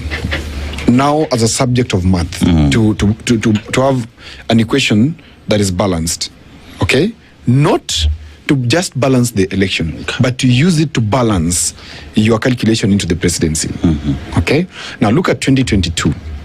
Some factors came at play. Number one, in this country we've said before, and it is the fact up to this moment, and we're about to see it in 2027 being challenged with the Gen Z veto vote, which I suspect will have an impact. We've had it that 3 major tribes swing the elections of this country. Kikuyu, Luo, Kalenjin. Whatever 2 of these 3 swing on one side, then they will produce the president. Then that implies that the deputy president's position, as at now, unlike then, is swinging between these 3, and so far you've seen it swing between 2. It's become a duopoly. So that's the only challenge that we have, because initially the deputy president's position as then vice president would go into a swing area, and majorly we would see it in Luhyaland, which is a swing vote area. We would see it in Cumberland, which is a swing vote area. But now it's become a bargaining chip for the duopoly between Kikuyu and Kalenjin. That's a fact from 2013, that Ruto was the deputy president coming for the Kalenjin, Uhuru the president. Now is the president. He removed Gachagua, but he's brought in Kindiki. Why is he not going out of that? I will tell you why. The first fact is the Mount Kenya question. It is still at play because data tells us so. It is not at play because it is our bad manners. Now, if data tells us so, that Mount Kenya up to this moment controls about 20-30% of the Kenyan voting bloc, okay? It means you can't just ignore them. You must talk to them. And now, let's put it in further context. We are having Rigathi Gachagua, who I can say here today confidently that his case in the courts will set him free to contest for presidency in 2027. I can say here today. You think that's what? And we will come to talk about it when it has happened. You think it's a strategy that he's playing now? It is a strategy that is playing out. Okay. Yes. One thing that I want to ask, because we want to get to the 7 points that you talk about, because we're looking at those points that will actually, from what you say, will make up should be the things that a candidate should choose in his running mate. But before that, right now, people are playing Monopoly with this position, and they're saying, well, we have to have it. And it all came from the Tunataka power. If we are in this broad-based thing together, then the deputy president position must be ours, or it must be ours, or it must not be, or it's already a done deal and it remains with us. The names have come out there. But it seems that people are jostling for this position because they want to be seen and heard from a political party point of view. Is it a toss-up? Is it a position that should be used in a toss-up where they say, okay, well, if you're going to retain the presidency, then at least give us the deputy presidency? It doesn't sound like it has anything to do with how the country will be made better. It doesn't sound like it has anything to do with how presidential politics will play out or how presidential policy will be laid. It doesn't sound like it has anything to do with that. Should we be concerned? Well, it does and it doesn't. It doesn't to the extent that this is a political calculation. And so let us excuse first the technical bit, ikae nje kidogo. On this end, we're looking at the politicians deciding for themselves what is in their best interest, okay? And we are sharing with the people so that they understand that the politicians normally really don't care about them when they're making their choices. So as they make their choices, the first interest that they're looking at is their own. That if I take Aseto and work with him, I'm certain Aseto will give me A, B, C, D, which I will share. But then number two comes the question of who is the deputy president now for the people. So first, the deputy president is for the president before for the people. Yes. Then the people come in. How do the people come in? Now we look at, is this a politically charged person or is this a political technocrat? We are first moving from a politically charged person, a polarizing character like Rigathi, and we are moving to political technocracy, where we are saying we need a deputy who is a stable character around the president, who has the emotional intelligence around the president, and who, apart from advocating for the interests of the people, also balances so that the presidency remains stable. Okay? So yes, it is one that the people, the presidential candidates don't really care much about you when they're making that decision. That is why President Ruto disregarded these people and told them, you know what, mmechagua Kindiki, lakini kwa ile hesabu yangu, the mobilizer, the tinga, who can help me move Mount Kenya, ni huyu, Rigathi. First is his interest before the interest of the people. Then later on he says, okay, now we've crossed the bridge. I don't need this guy anymore. Well, I may need you, but if you know how to sit around the table. Yeah, because where money is made, you don't ask so many questions. Be a pretty. Yeah, you boys in the corner. You know? So he realizes, moving forward, this guy seems not to be speaking from the same side as me, because we must first fight as a team before we do our things inside. But again, in that question of the presidency, the other point comes, it's a mathematical question of the ordinates. You know how the ordinates work? Where we talk about X, Y, and where they meet. So when the president is the ordinate, you cannot subordinate him. Now when you subordinate him, what does he do? He gets you out because you're not balancing the equation. And that we saw then. So deputy presidential candidates must have that technocracy, know-how. They must not only be politicians, but they must also be people who have an understanding of how the government runs. Rigathi knew how the government ran, but I think there was a problem. And that problem is, if you meet a self-made man, know you are staring into the horrors of unskilled labor. Repeat that again. But if you meet a self-made person, know that you're staring into the horrors of unskilled labor. Who made you is a very important question. So then the first factor was the Mount Kenya arithmetic, which as at now, I've said that the duopoly of Kenyan politics leaves it as a preserve of Mount Kenya. In 2027, I don't see somebody else coming from outside in the question of President Ruto. In the question of Kalonzo presidency may come up with a deputy president from Kikuyu land as well, unfortunately. Why Kalonzo? He has not even indicated that he wants to run. Of course, we just analyze it, right? Okay. Yeah, we just analyze. We just speculate. Hypothetically speaking. Yeah, hypothetically speaking. If he contests, which I know he will. Okay. And the game at play, which I see happening perfectly, is that the courts will, as I've said, set Rigathi Gachagua free and say, this thing was done wrongly, and this impeachment, etc. So now it can't apply backwards; it applies forward. Yeah, it has many flaws. So then Rigathi is set to contest. Do you think Rigathi will agree, if he has the chance to contest, leave for Kalonzo?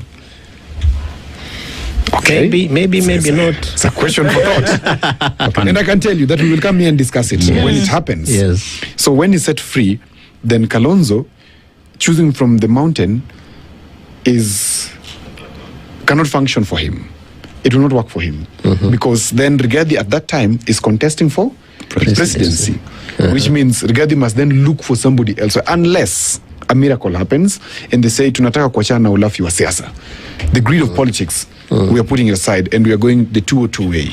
Okay? Then that brings us to the next question. What if Sifuna, who my friend Abby has now shown us clearly that they're going for the presidency, then who does Sifuna choose as a deputy president? Then Sifuna is the only person who switches off the Mount Kenya card completely because he's operating in very new waters. And those new waters will make him choose a deputy who cannot be identified from a tribe, who will just be seen for who he is or who she is. And I highly suspect will be a she. Okay? Now, which other candidate do we have? Wanjigi. Wanjigi, of course, has Willis. I don't know if that's going to change anytime soon. And I think that is it so far. So let's look at the biggest contest. What are you talking about? The other people who are running for the presidency. Matiang'i is running for the presidency. Maraga is running for the presidency. Martha Karua is running for the presidency. In the last conversations that they've had over the last couple of days, they've talked about the fact that when I run for president, this is what I want to essentially do and fulfill. Maraga is quite a good candidate. Is the fantasy boyfriend you'll never have, or fantasy girlfriend you'll never have. You know that this is the best. You know that this is what I need, but you're gonna take the bad boy who's gonna make sure because he's not abusive enough or he's not dramatic enough. You're like, boring man. Let me get Aseto. But I'm wondering, Odhiambo, because when we talk about all the presidential candidates, and then you get to Jimmy Wanjigi, the running mate is neither Kikuyu nor Kalenjin. Yes, because Jimmy Wanjigi's substantive is Kikuyu. Then he goes he already has a Luo running mate. But I don't think that's even in his agenda in terms of the tribal card that he's playing here. I think it's very clear what the position has been. That if you don't fix the economy, then you have no business looking for a position of leadership. That is true. That is true in terms of what he's looking for the people. But I'm saying what he's looking for himself. Who do you think Wanjigi can work with for himself? It is Willis. For now. Something may happen, something may change. But can we look at let's dump in the horses, hypothetically, and leave the donkeys away. Okay? The horses in this race for me, so I could be wrong, one is President Ruto. 2 is Kalonzo Musyoka. 3 is Edwin Sifuna. Okay? So these are 3 horses for me. So I tie it down to the 2 main horses. Okay. Who is President Ruto, and then the united opposition in the name of Kalonzo Musyoka. But that card is about to be spoiled with the setting free of whom? Of Rigathi Gachagua. Oh, let's take a break. We have to. Not that I doubt the process that is going on in courts for Mheshimiwa Rigathi Gachagua. I think I've been one of those very vocal voices around the illegality of impeachment. And there's a point I even indicated that why is a gospel written to the Corinthians being read to the Galatians? Because you're impeaching a gentleman on issues of Nairobi County, and you want people in Siaya, where I come from, who probably have never been to Nairobi, to vote for that particular, factor of impeachment. So there are issues around it. But in the event that the court releases Mheshimiwa Rigathi, two things. One, what is the guarantee that is a presidential candidate? Number one. Number two, what are the possibilities that, of course, we note that there is a delay within the United Opposition in naming their flag bearer because of a Sifuna factor.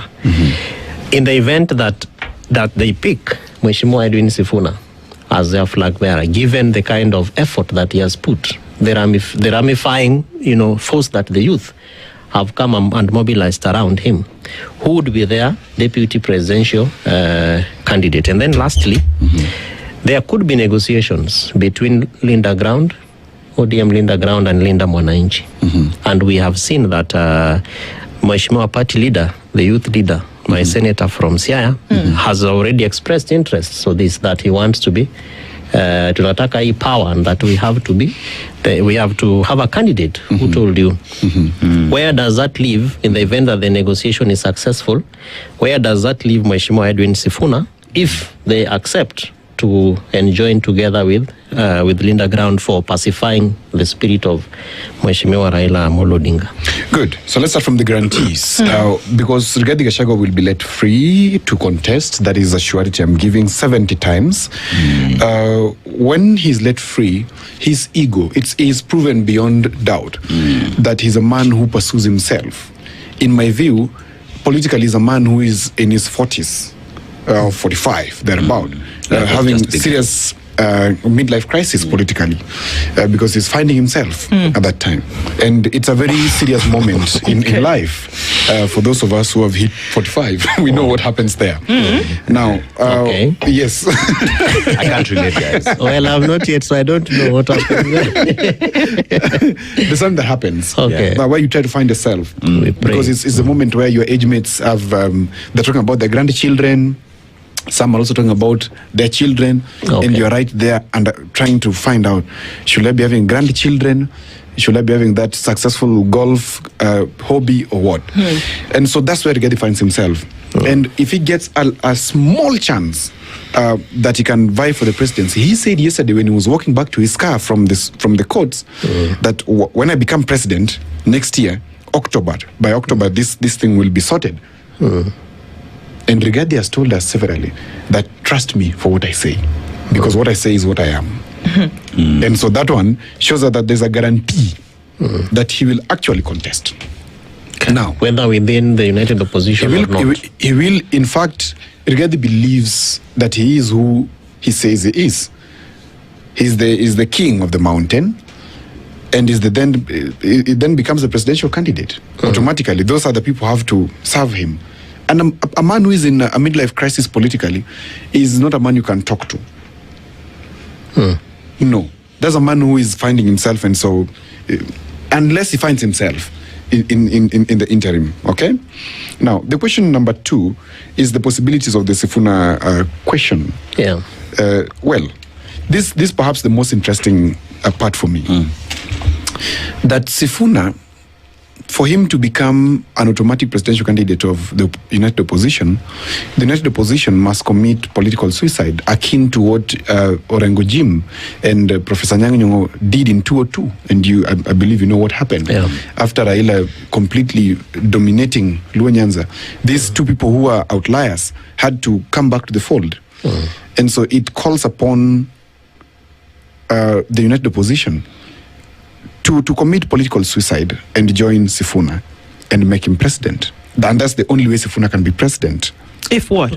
If the United Opposition commits political suicide and says it doesn't matter what we want as individuals. You know, we put up a poll, and the poll says Sifuna is leading 68% of the preferred presidential candidate of everybody who's there. So would that be, just based off that and what we see on ground, would that be a basis then for United Opposition to look and say, he actually has numbers? Yes. He has, especially from the sample you're polling from a sample that is what I would call elite. Because, the middle class, they have access to internet, they're watching SpiceFM every morning, they're enlightened. And they love SpiceFM. And of course, they love SpiceFM. They're spicing up their lives. They're spicing up their lives every morning. So that's a very select sample size. If you expand the sample size and also include the other demographics. But with this, the people who attend Sifuna rallies are not the people that you are referring to. That is true. They could be the ones who voted that the is 68. That is very true. And that's what I'm saying. That if we expand the sample size, we could get a more accurate result. And I'm not saying that Sifuna is not popular. I'm saying he is. And for that reason, the United Opposition must join him and commit political suicide for Sifuna to become. So you're saying without the essential dropping of all that they aspire to and joining Sifuna, that there's no way that Sifuna, if he actually opens his mouth and says, now I want to be president, until he does that, you can't really be sure. Secondly, are you saying that the only way he can be president is everybody collapses their political ambitions and then joins him? That is very true. That's what I'm saying. Why? Because of this. That at the end of the day, if you go to the ground and understand the politics, how it works, people normally elect based on a few issues. One of them is the biasness of their identity, what we normally call tribalism. And number two is consuming hook, line, and sinker, the propaganda as spewed by the political class. Okay? And thirdly is the money question. Okay? So that's what I'm basically saying is narrative, control, you having the emotions on the side, you having logistics, and then finally you are able to mobilize to the station, to the polling stations. So Sifuna needs to be made the president. He cannot become. He must be made a president. All our presidents are made president. Exactly. And that confirms what I'm saying. So it is not unique to Sifuna. It's not unique to Sifuna that he is going to be made the president if the United Opposition decides to do that. Okay. Yeah. And what I'm saying, and I'm urging the audience to look at it this way. The people we are having vying for presidency, do they look like, if you ask yourself the question, do they look like they can put their hands down, like we always say in Luo, they put their hands down and say, no, it is this gentleman that we go by the pain. We go by the pain. Put your hands Sorry. we are allowing him. We're supporting him. Then that means there's going to be negotiations. That will happen then. Okay? So yes, he can be, he will be, if he's made. Can I throw in a curveball? Please. How about Sifuna as a candidate that is supported by Kenyans, right, who is out there right now and is showing every signs of even many pushing him to be, with another individual that is being appreciated across the country despite of where he's coming from, Ndindi Nyoro, a candidature of the two. Would that then change the matrix that you talk about? It will change significantly because that they do not need these other political parties to break their ambitions, just the two of them as wild stallions running for that seat. One thing I want you not to forget is that in political communication, the messengers are always the politicians. That is why government policy, for it to be very successful, is normally communicated through politicians and not through the administrative angles. For it to gain legitimacy, it's passed through politicians. Now, for you to gain legitimacy politically, you must talk to politicians. If you remember Mishuki, just before 2013 elections, he said, ukitaka kuongea na jamii ya Wagikuyu, utaongea ukipitia Uhuru. You can't talk to Gikuyu without Uhuru. There's a reason as to why it is structured as such. So my answer to you is this, Aseto, that yes, Sifuna as he is still must talk to the rest, because it is these people who will make him. Remember, if you understand politics in its very basic essence, people have donated their power to think, number one, majorly, to think for themselves, to somebody to give that direction. That's why we have the concept of kingpins. That once Dennis decides for us where we are going, that's right. Okay? And so many people believe they've been made to believe that they're not able to understand. They're not able to think for themselves. So their political leaders think for themselves. To answer his question, the third question, Linda Grant and Linda Mwananchi striking a deal. This is the most potent card for ODM to get the deputy president position. But right now, they're messing it up. I've always said it all the times I've come here. ODM, especially as led by Oburu, who says he was Raila's confidant? Who says Raila was his twin brother? Who says Raila? Yes. He says that he does not understand that Raila was having this fellow called Sifuna as his exit plan. He's saying he doesn't understand that they were meant to get into government as a negotiation tactic. So, as at now, you can see all the things that are happening in ODM. They are very much dismissive about Sifuna. But today, ODM to gain legitimacy, to regain legitimacy, what has to happen? But they have to swing back to Sifuna. They have to swing back to Sifuna. If they can't swing back to Sifuna, ODM is done. Taken away. So the D in ODM becomes done. It's done. In fact, it's Orange Done movement. Wow, okay. Yes. I'm wondering because you mentioned that Mheshimiwa Sifuna, again going back to the Sifuna factor, has to speak to some political big heads. Yes. But remember that over time we have seen transitional changes. Right. And the political context of Kenya is driven by certain things. It is money and ethnicity. Yeah, there are people who cannot vote for certain people just because you don't come from my area. But if you look at the votes, like as it is right now, and earlier on you alluded to a swing vote, and you mentioned a tribe as a swing, right. 2 tribes. Yeah. Yes. But I see a silent swing vote. The 8.2 plus million who did not vote in 2022. The presidential candidate was declared at 7.1. That was William Ruto, with Mheshimiwa Raila Amolo Odinga, Joey, God rest his soul in peace, coming second at 6.9. Right. If Mheshimiwa Edwin Sifuna whips up this digital vote and says, I'm not talking to anyone else, I know you want to negotiate, but I want to talk to the voters directly. And like what he's doing right now, he's mobilizing with young people like Abi and all the other and millions out there. Where does that leave the political big heads? Does Mheshimiwa Sifuna still need political negotiators? Simple answer, you can't ignore them. But does he need them? He needs them. He needs them. Look, he needs them in this way. Sifuna is already too big that Linda Ground in ODM are drooling at his masses. So it is them who need him. He does not need Of course. Yeah. But I'm giving an example. Yeah. So for this example, Linda Ground, they're drooling at his masses. Yeah. The opposition candidates, do you think they're not drooling? They're also drooling. Yeah. They're like, oh boy. We wish I we wish I were was there. you know. So, but they're gonna play hard. Why are they playing hard? Yeah. Because when they say no, then they have a mass that goes with them, and that becomes a spoiling factor. So they have to. Sifuna must find a way. Because, I mean, the challenge with men is that we're always walking around with our egos. And like women will be very easy with each other. But as we're walking around with our egos, even if we know... Some women, right? Most of them. Okay. Men, we know this is the right thing to do. Yeah. Like now we know that in the calculations of 2027, the only other candidate who is right to face President Ruto is Sifuna. All of us in this room know. And everybody else knows. But the challenge is, we're walking around with our egos saying, kwani yeye ni nani? Once you start hearing kwani yeye ni nani, it shows you they're disregarding. So that then informs my thinking that Sifuna then needs to reach out to them and say, gentlemen, you know what? Let's have tea. Or that should be the other way around, because it seems that he's onto something and should just carry on with his business.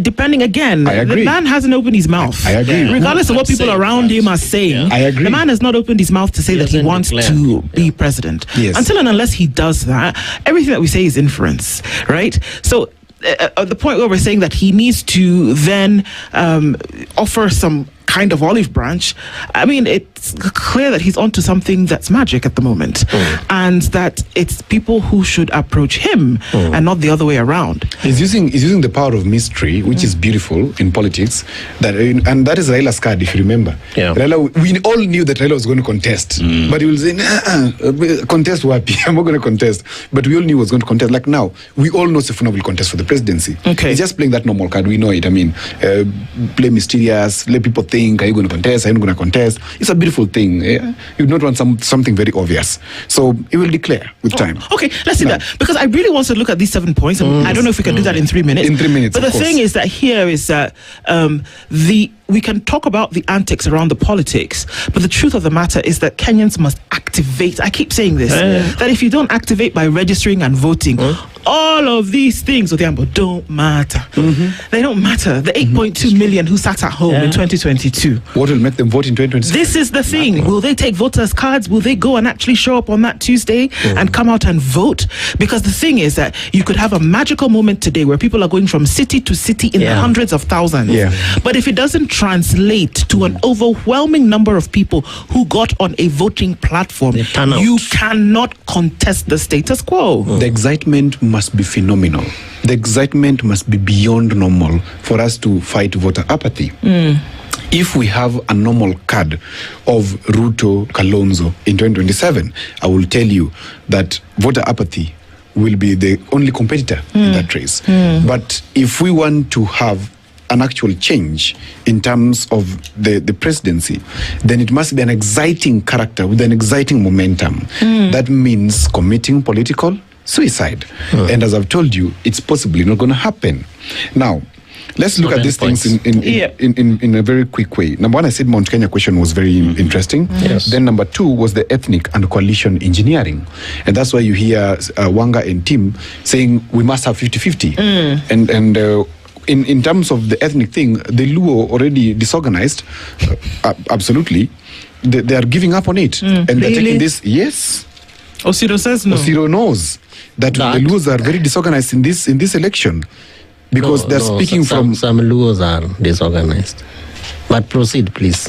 Collegiate. You know, we can say, for example, that, where she comes from. Ogala. Where she comes from. That side. When she comes here, we will not say that she is a Kenyan. We will say, where she comes from, they behave like this. But she's a very organized person. Okay. That's why I'm saying some, because it's not all. Anyway, so the coalition engineering, already you can see ODM going for a partner who is far away from the normal card, and that is Hassan Joho. Right now, they're moving towards Hassan Joho. Wanga said it not once, she has said it now twice. That Hassan Joho is our candidate for deputy president. That's coalition engineering. Will Ruto accept it?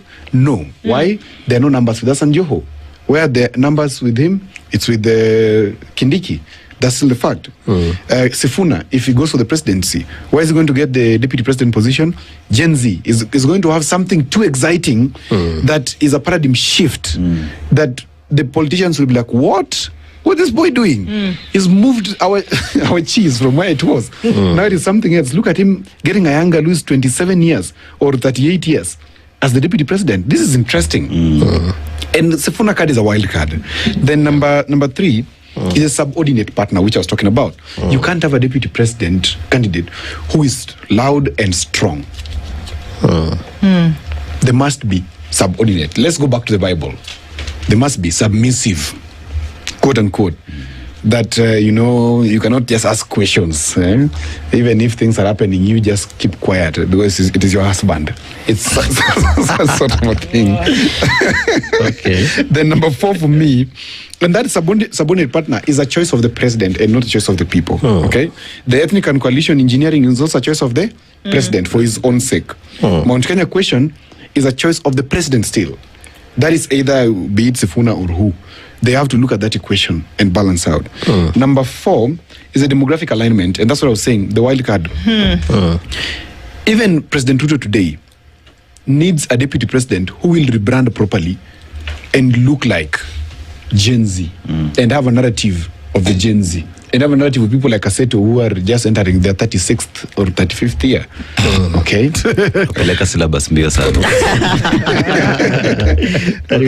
So demographic alignment is very important because the deputy president matches your inadequacy. That if I don't have that Gen Z vote, I need somebody who looks like them. Okay? Sifuna, for example, in this, for me, in the demographic alignment, he would go for somebody like Wanjigi. And I've said this before, that a Sifuna Wanjigi ticket is a very exciting one as well. Because what does Wanjigi do? He brings in the resources, which Sifuna doesn't have. Wanjigi can lobby, literally, billions of shillings in one sit down. And it's done. Okay? Mount Kenya Foundation. Mount Kenya Foundation and outside the country. The number five, we are looking at the financial and logistical muscle. and that's what I've just said actually, that the deputy president must be able to not have his own money, because one who has his own money is independent. You don't want, for example, again, in the traditional man who wants a wife who just sits there and does not work. But you want a wife who, yes, she does not have her money, but she can get money from XYZ, but it's not hers. You get yes, you get the point. Then, as long as that XYZ is a legitimate, it's a legitimate space of getting the money, but it does not have too much to run away. Then number six, institutional stability. This grassroots mobilization. You must the deputy president must be very balanced in terms of having one institutional history or memory of how the government works. I said that before. Or how they get impeached. Or how they get impeacched. Yes, so that they know how to sit around. And also, there must be grassroots popular. That's why Kindiki today, by data, in terms of President Ruto, is proving that he can mobilize on the ground. And he's won several by-elections there. That notwithstanding, if you look at somebody like Sifuna, who is the other horse in this case, needs somebody like Wanjigi who can quickly develop structures for him on the ground, or help him develop those structures. Okay? Kalonzo already has structures. He only needs to multiply them across the country. People like our fantasy president, that is Maraga, is our fantasy president. We all can agree that is the best, but no. I don't know why. We just never know. Maybe it's we just never know. Never say no. Matiang'i. You just never know. I don't know where he will choose his deputy, because it looks like his deputy will be chosen for him. Because even him is not himself. And lastly, the president in waiting image, which means as the presidential candidates choose the deputy president, they must choose one who inspires and gives confidence to the markets that in the instance anything goes wrong, this guy can actually take over. He's a worthy stand-in. Yes, even if you don't trust me, but I have a deputy that things can move with. Now, if you look at President Ruto, who is that? That looks like it inspires a lot of confidence in the market and in the diplomatic corps. Your guess is as good as mine. If you look at Sifuna, Wanjigi gives that confidence. The only thing is that people do not understand, the common man in the street does not understand this debt question. He odious debt hawaelewi. So he needs a presidential candidate who talks the language of the people, but then a deputy who talks the language of these others. Okay? The only challenge with Wanjigi, akona ile pesa ambayo anaweza kimbia peke yake. Well, these are all very interesting insights, and it will be interesting to see. I mean, if you put them in a pot, we don't know which one might be picked. That's for sure. But we thank you, and it's for opening our minds to options, looking at these and what it would actually look like. Tomorrow is Wednesday. Let's see what the courts say. If your theory comes true. Odiambo Cheno, thank you for being with us this morning, and we continue these conversations. This is the Situation Room, the only way to start your day. Turn up the heat with endless entertainment on Star Times. Feel every moment of the action as the biggest leagues reach their thrilling finales. Recharge your monthly subscription to unlock a world of endless drama to enjoy Novella E, now available on your Nyota bouquet. Dive into blockbuster movies with the launch of TNT, your new home of big screen hits. And for the little ones, a world of non-stop fun on Cartoon Network, now on Star Times. News, sports, drama, movies, kids, and reality all in one place. All for you. To renew your subscription, dial *858# for self-service or get in touch with our call center on 0719 077 077 for customer care. Buy a StarTimes decoder at any of our dealer shops countrywide. StarTimes. Enjoy digital life. Tired of missing out? Want to stay ahead of the curve? Get the facts, the full story, and the truth all in one place with the Standard Group's all-in-one app. Watch live TV, listen to podcasts, stream your favorite radio shows, and get breaking news alerts instantly. Plus, access premium content with the Standard Insider and never miss a beat with the Standard e-paper. Read the Standard and the Nairobian anytime, anywhere, on your phone, tablets, or laptop. No delay, no clutter, just bold bold, judged, and factual news on demand. And here's the deal. Get a full year's e-paper access for only 7,699 shillings. So why wait? Download the Standard app right now from Google Play or Apple App Store, or visit epaper.standardmedia.co.ke to subscribe. The Standard all-in-one app. Stay informed anywhere, anytime. Mature, intelligent talk.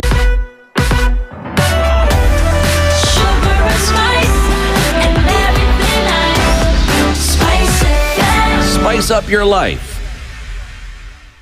The latest news from around the world. 94.4 Spice FM.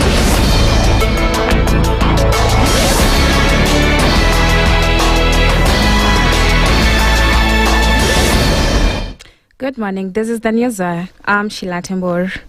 The ODM party has assured its candidates in the Nyanza region that party nominations ahead of the next general election will be free and fair. Speaking in Kisumu during a meeting with aspirants, ODM party leader Uburu Oginga said the party is committed to conducting transparent nominations.